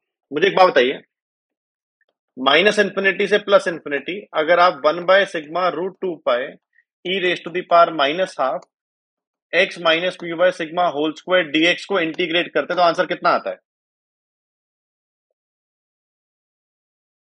1 आएगा। तो पीडीएफ को कंप्लीट रेंज पर इंटीग्रेट कर रहे हैं। मैं चाहता हूं आप x minus mu by sigma की जगह जेड रिप्लेस कर दें, यानी ये चीज रिप्लेस कर दें, और ये रिप्लेस करके देखिए जो नया पीडीएफ बनेगा क्या वो स्टैंडर्ड नॉर्मल का लग रहा है या नहीं लग रहा है? बताइए मुझे देख के एक बार। आप सबको ट्रांसफॉर्मेशन के स्टेप्स याद है? क्या हम ट्रांसफॉर्मेशन में कभी इंटीग्रेशन करते हैं? नहीं। हम ट्रांसफॉर्मेशन में खाली क्या करते हैं? सब्स्टिट्यूशन करते हैं और नया फंक्शन ढूंढते हैं। तो मुझे अब ये बात बताइए, यहां से एक्स की जगह पे आप क्या रिप्लेस कर सकते हैं? Mu plus sigma Z. Dx किसके इक्वल आ गया? क्या सिग्मा टाइम्स डीजेड के इक्वल आ गया? Yes no? अरे हाँ ना बोलो भाई। अच्छा, एक्स की जगह पर माइनस इंफिनिटी रिप्लेस करता हूं तो जेड क्या आता है? बताओ। बोले तो वो भी माइनस इंफिनिटी आता है। एक्स की जगह पर इंफिनिटी रिप्लेस करता हूं तो जेड क्या आता है? बोले प्लस इंफिनिटी आता है। यानी जो नया इंटीग्रल बनेगा उसकी लिमिट कहां से कहां तक होगी? Minus infinity to plus infinity होगी। 1/σ√2 पाई तो एज इट इज ही रहेंगे। E raise to the power minus half. अच्छा, X minus mu by sigma की जगह पे क्या लिख सकता हूं मैं? जेड लिख सकता हूं क्या? और डीएक्स की जगह पे क्या सिग्मा टाइम्स डीजेड लिख सकता हूं क्या? वन तो आंसर आना ही है, सिग्मा से सिग्मा कैंसिल हो गया। ये रहा मेरा बचा हुआ फंक्शन। क्या बन रहा है जेड का फंक्शन? क्या is it matching the standard normal का पीडीएफ जो मैंने आपको लिखवाया? देख लो जाके। विद लिमिट माइनस इंफिनिटी से लेकर प्लस इंफिनिटी। तो रट्टा तो नहीं मार रहे हम? तो जब जब आप x को रिप्लेस करेंगे x minus mu by sigma से, तो हर नॉर्मल किसमें कन्वर्ट हो जाएगा? स्टैंडर्ड नॉर्मल में। मैं इस लैंग्वेज को ऐसे याद रखूंगा, ध्यान से सुनेंगे, कि x में से मीन को माइनस करना है और स्टैंडर्ड डिविएशन से डिवाइड करना है। ये लैंग्वेज याद रखेंगे आप, कि x को मीन से माइनस करना है, स्टैंडर्ड डिविएशन से डिवाइड करना है। तब जो नया रैंडम वेरिएबल होगा वो क्या फॉलो करेगा आपके लिए? स्टैंडर्ड नॉर्मल फॉलो करेगा। चलता है?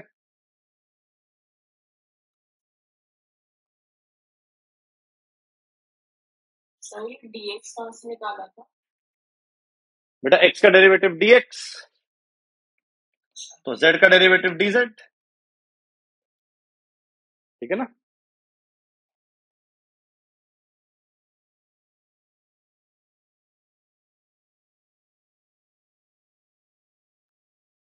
अब इसको अप्लाई कैसे करना है वो समझते हैं। ये कॉपी कर लिया बेटा सबने? Okay.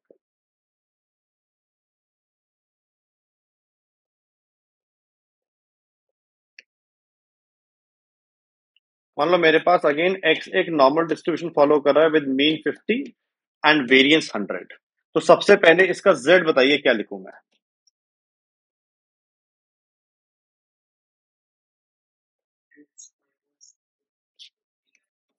मीन से माइनस करना है तो मीन 50 है, वेरिएंस 100 है, डिवाइड किससे करना है? स्टैंडर्ड डिविएशन से, विच इज 10। तो मीन से माइनस करा, स्टैंडर्ड डिविएशन से डिवाइड करा। अब मान लो क्वेश्चन कहता है कि मुझे प्रोबेबिलिटी निकाल के दीजिए x less than equal to 60। क्या निकाल दीजिए? X less than equal to 60। मुझे अगर एक्स की प्रोबेबिलिटी निकालनी आती होती तो मैं कभी कन्वर्जन नहीं करता। मुझे प्रोबेबिलिटी निकालनी आती है जेड की, तो मुझे हर एक्स को जेड बनाना पड़ेगा। वो हम कैसे बना ले रहे हैं फिर से बताना। एक्स में से मीन को माइनस कर रहे हैं, विच इज क्या मेरे केस में बेटा 50, और स्टैंडर्ड डिविएशन से डिवाइड कर दे रहे हैं। बेटा क्या सेम चेंजेस 60 के साथ करने पड़ेंगे to balance the equation? Yes और नो? करेक्ट। अच्छा, क्या इसी क्वांटिटी को आप जेड बोल रहे हो? और ये क्या बन गया? 1। क्या ये आंसर निकालना आता है मुझे? बताना टेबल में क्या करूंगा जाके मैं। 1 पे वैल्यू देख लूंगा, क्या आ रही है 1 पे वैल्यू बताओ। देखिए थोड़ी देर पहले आई थिंक 0.84 क्या आ रही थी? 136, 134। अच्छा, मैं कहता हूं मुझे प्रोबेबिलिटी निकाल के दीजिए x इज ग्रेटर देन 55।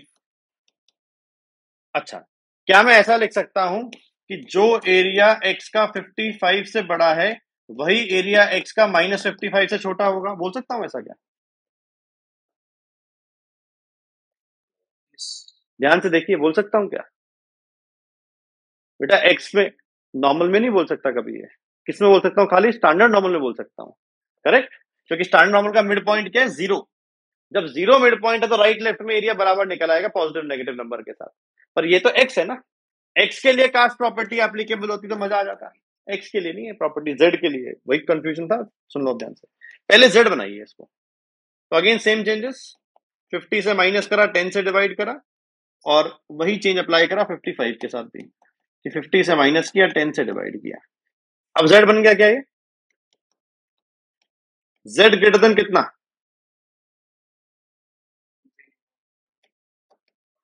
क्या दिक्कत है? साइन की वैल्यू, साइन ठीक हो जाएगा वो तो। कैसे मिल जाएगा आंसर? क्या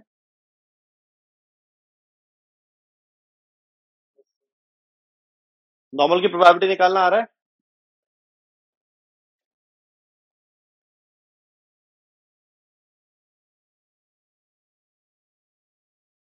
क्वेश्चन नंबर 35 आप ट्राई करके देंगे मेरे को। पढ़िए।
हाँ जी बेटा,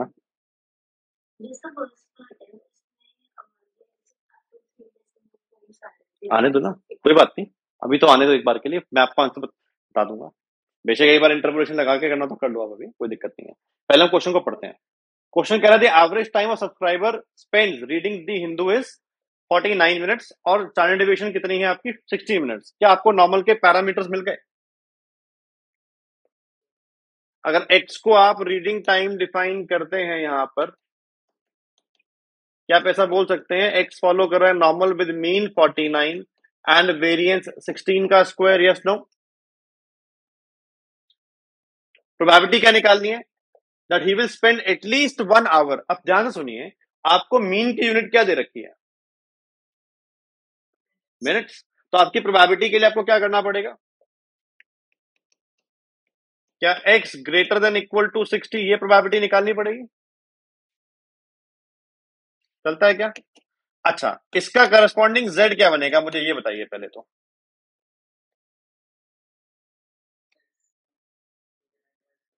करेक्ट, मीन से माइनस करना है x को, स्टैंडर्ड डेविएशन से डिवाइड करना है।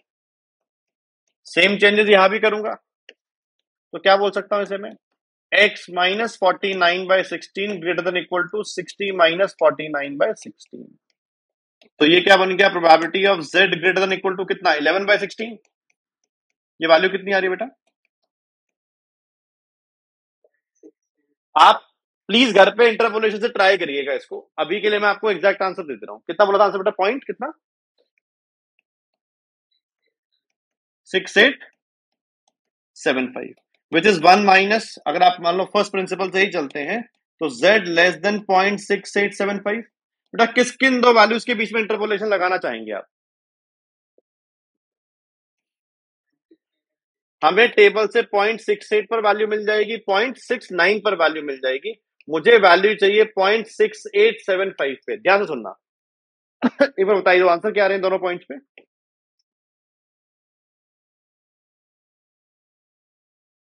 0.68 पे आंसर क्या आ रहा है टेबल में?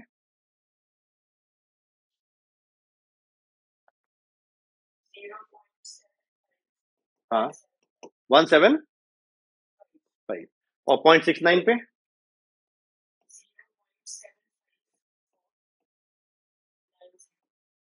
ठीक है, आपका आंसर किसके क्लोज आना चाहिए? 0.75175 के या 0.75490 के? इसके ज्यादा क्लोज वैल्यू है तो इसी के क्लोज आंसर आएगा। मैं आपको एग्जैक्ट आंसर बता देता हूं अभी क्या आ रहा है, देख के।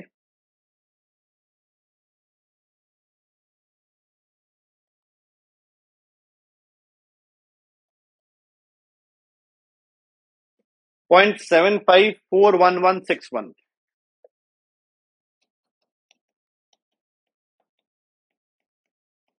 आप घर पे एक बार जरूर इंटरपोलेशन लगा लीजिएगा ताकि आप मैच करा पाए मेरे आंसर को। आपका आंसर थोड़ा डिफरेंट जरूर आएगा मेरे आंसर से, क्योंकि आपके आंसर में हल्का राउंडिंग अप्रोक्सीमेशन इफेक्ट होगा, बिकॉज आप एक कर्व को लीनियर इंटरपोलेशन के थ्रू सॉल्व कर रहे हैं। बट क्या आपको हर नॉर्मल को स्टैंडर्ड नॉर्मल में कन्वर्ट करना आ गया नहीं आ गया, ये बताइए। चलो, तो लास्ट हेडिंग क्वेश्चन आप कंप्लीट कर सकते हैं बाद में आराम से, कोई दिक्कत नहीं है। Log normal distribution. CS1 में लॉग नॉर्मल बहुत थोड़ा सा कवर करा गया है, खाली आपको प्रोबेबिलिटी कैलकुलेशन सिखाई गई है। CS2 में एक प्रॉपर डेरिवेशन भी कवर करते हैं इसका इंटीग्रल का, वो यहाँ पे कवर नहीं करते हैं।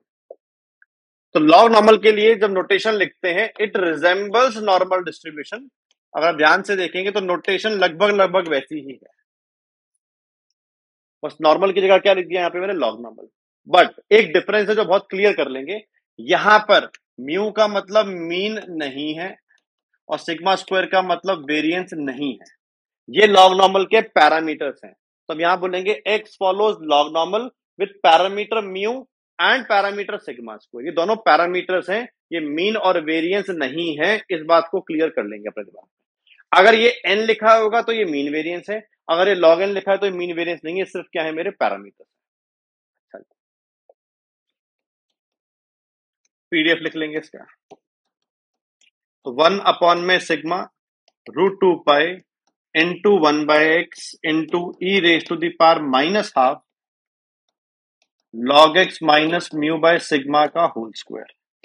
This is the PDF of log normal distribution. And unlike normal लिख लेंगे ध्यान से, ये 0 से इंफिनिटी जाता है बेटा, ये -इंफिनिटी से +इंफिनिटी नहीं जाता है। तो दो चेंजेस आ गए नॉर्मल से आते आते। पहली बात, ये दोनों क्वांटिटीज जो पैरामीटर थे पहले, अब भी वहां पैरामीटर थे लेकिन साथ साथ मीन वेरिएंस भी थे, लेकिन यहाँ पे सिर्फ क्या है मेरे पैरामीटर्स है, मीन वेरिएंस नहीं है। वहां पर रेंज थी -इंफिनिटी से +इंफिनिटी, यहाँ पे रेंज है 0 से इंफिनिटी। इवन लॉग नॉर्मल की शेप भी अलग है, वो सिमेट्रिकल नहीं है, इसको बोलते हैं बेटा पॉजिटिवली स्क्यूड। स्क्यूनेस का डिस्कशन नेक्स्ट चैप्टर में मुझे करना है तो मैं करूंगा, पर आपको ये लिख लेना है कि इसकी शेप नॉर्मल की तरह सिमेट्रिकल नहीं बनती है।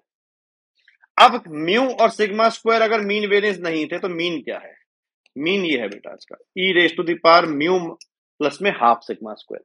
तो लॉग नॉर्मल का मीन निकालना पड़ेगा यूजिंग दिस फॉर्मूला। ये जो म्यू लिखा है ये उसका मीन नहीं है। वेरिएंस लिख लेंगे e to the power 2 mu plus में sigma square into e to the power sigma square -1, जिसको इजी वे है याद रखने का कि मीन का स्क्वायर को हम मल्टीप्लाई कर रहे हैं e to the power sigma square -1 से।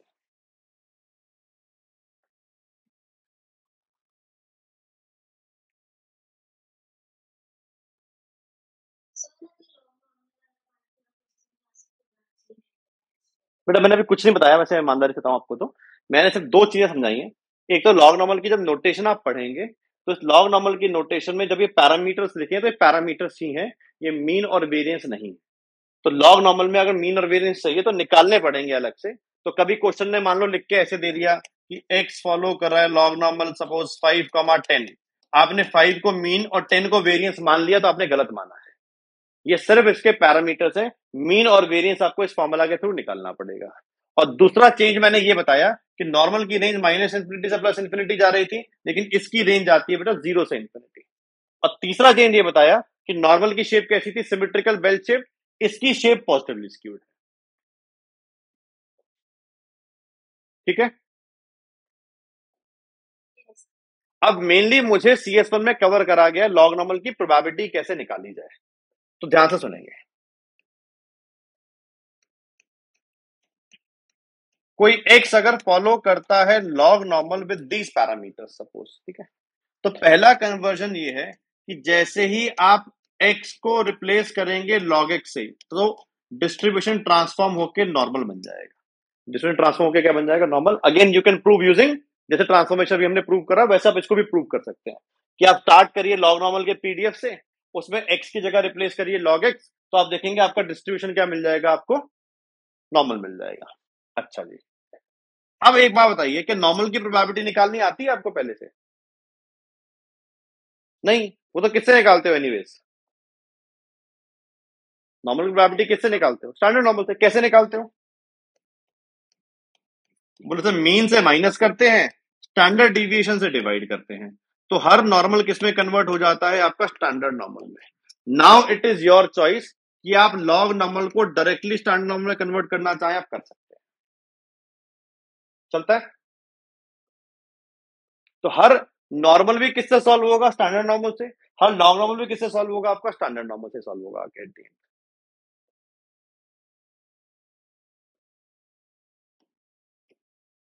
फटाफट एक काम करता हूँ, एक इसको प्रूव करा ही देता हूँ आपको, लॉग नॉर्मल वाला।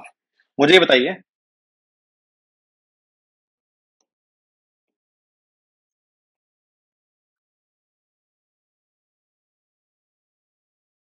अगर मैं इसको इंटीग्रेट कर रहा हूं 0 से लेकर इंफिनिटी तक, आंसर क्या आएगा? क्या पीडीएफ है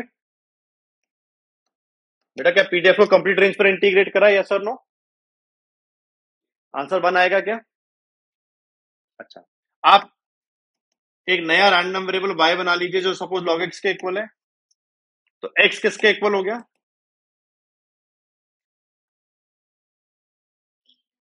हम नेचुरल लॉग ही मान रहे हैं इसको, ठीक है ना, हम बेशक लॉग लिख रहे हैं पर e to the power y। dx किसके इक्वल हो गया? चलता है। अच्छा जी, x की जगह पर 0 रिप्लेस करा, log 0 क्या होता है? ट्रिक मत भूलना, ये सिखाइए जो आपको स्टार्टिंग में। क्या लिख बोला था मैंने? ऊपर लिख लो log, नीचे लिख लो e। What is log 0? -Infinity. x की जगह पर इंफिनिटी रिप्लेस करता हूं, what is log infinity? Infinity.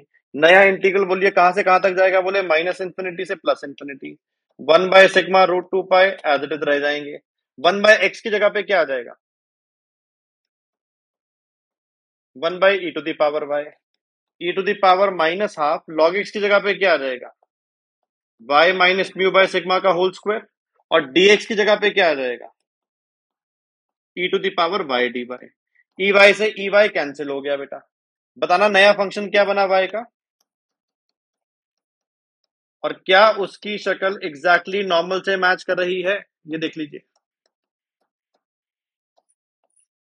You can prove every result, आपको कुछ भी रटने की जरूरत नहीं है अगर आपको ट्रांसफॉर्मेशन के बेसिक याद। तो आपको यह समझ में आया कि कोई भी लॉग नॉर्मल रैंडम वेरिएबल को अगर उसके लॉग से ही रिप्लेस कर दूं, कि एक्स को किससे रिप्लेस कर दूं, लॉग एक्स से, तो वो क्या फॉलो करने लगेगा आपके लिए, नॉर्मल फॉलो करने लगेगा। नॉर्मल को कैसे सॉल्व करता हूं, स्टैंडर्ड नॉर्मल से सॉल्व करता हूं। चलता है। इसको नोट करो, एक छोटा सा क्वेश्चन और कराता हूं आपको, फिर चैप्टर खत्म करते हैं।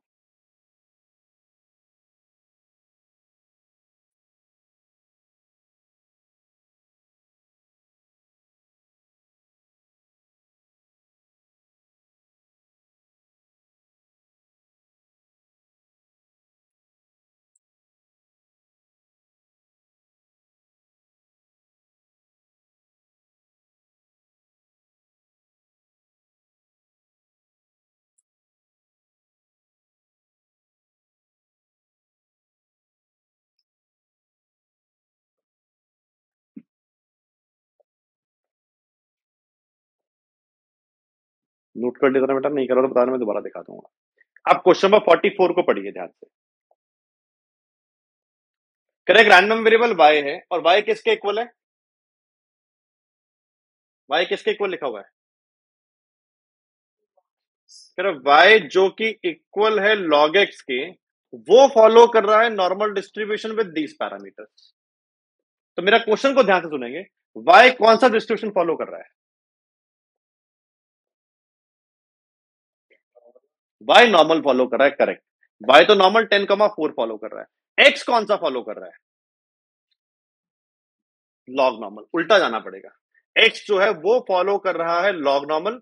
क्या उसके लिए मीन 10 और वेरिएंस 4 बोलूंगा, नो।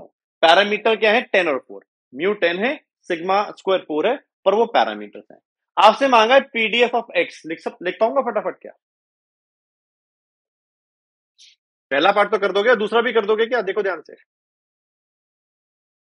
भाई एक्स का पीडीएफ मतलब लॉग नॉर्मल का पीडीएफ, एक्स का मीन और वेरिएंस मतलब लॉग नॉर्मल का मीन और वेरिएंस। हमें निकालनी है प्रोबेबिलिटी, उस पर हम बात कर लेते हैं। अब सुनो ध्यान से, इसके बाद नेक्स्ट स्टेप क्या, ये लिख सकता हूं कि log x माइनस 10/2, क्या यही z बनेगा बेटा, बोलना यस नो। मीन से माइनस किया, स्टैंडर्ड डिविएशन से क्या किया, डिवाइड किया। अब आइए, प्रोबेबिलिटी निकालनी थी x less than equal to 1000। x की प्रोबेबिलिटी निकालनी आती नहीं है, पर हमने x को उठा के z बना दिया। कैसे बनाया, पहले x का log लिया, 10 से माइनस करा, 2 से डिवाइड किया।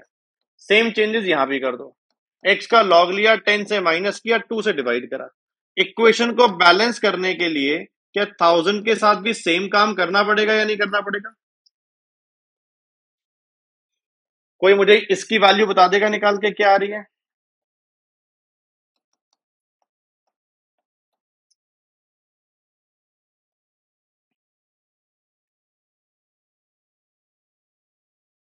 बोलो भाई,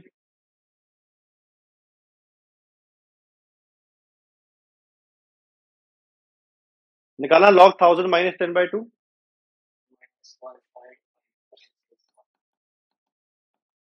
एक बार के लिए आप घर पे तो इंटरपोलेशन लगाएंगे और आंसर निकालेंगे, क्योंकि आप इसको कैसे सॉल्व करेंगे, जो एरिया z का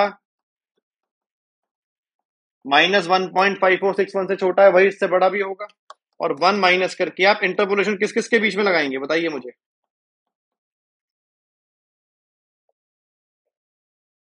किन दो वैल्यूज के बीच में इंटरपोलेशन लगनी चाहिए, टेबल को देख के। 1.54 पे आंसर पता होगा, 1.55 पे आंसर पता होगा, हमें निकालना है 1.5461 पे। मैं आपको बताता हूँ वैल्यू क्या आएगी एग्जैक्ट।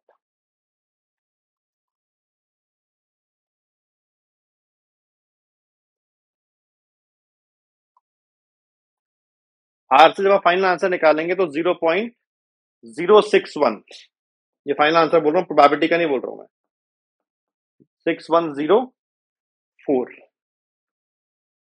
ये आपको आंसर दिखना चाहिए। इंटरपोलेशन के बाद इसके क्लोज दिखाई देगा, एग्जैक्टली मैच करता दिखाई नहीं देगा ऑब्वियसली। चलता है बेटा, कोई डाउट, दिखने में ये क्लास चाहे पता नहीं मुझे आपको मुश्किल ना लगी हो, इतनी है भी नहीं, क्योंकि सबसे आसान है नॉर्मल के लिए प्रोबेबिलिटी निकालना, क्योंकि सारे रिसोर्सेज मेरे पास है। बस ये लॉग नॉर्मल वाले पार्ट को आप अच्छे से याद रखेंगे कि लॉग नॉर्मल में जो पैरामीटर्स है वो मीन और वेरिएंस नहीं है।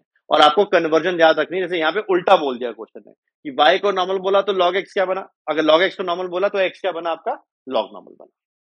चलता है। So this completes your chapter. Now you can try your assignment number 2, which has close to 103 questions. और इस चैप्टर के लिए जब आप देखेंगे तो आपको सोल्यूशन पीडीएफ भी है इस असाइनमेंट का, और 2 डाउट वीडियोस है, मतलब एक डाउट वीडियो में खत्म नहीं हुआ क्योंकि चैप्टर बड़ा है। तो जब भी हम इसकी डाउट क्लास करेंगे उससे पहले आप इसका पीडीएफ भी देख के रखेंगे डाउट का, कभी कभी छोटा डाउट आया वो पीडीएफ सॉल्व कर देगा, और दोनों डाउट वीडियो भी आप रेफर करके रखेंगे। Then we will take our doubt class उसके बाद। चलता है। ठीक है बेटा, चलो कल मिलते हैं फिर सेम टाइम, कल शुरू करेंगे नया चैप्टर।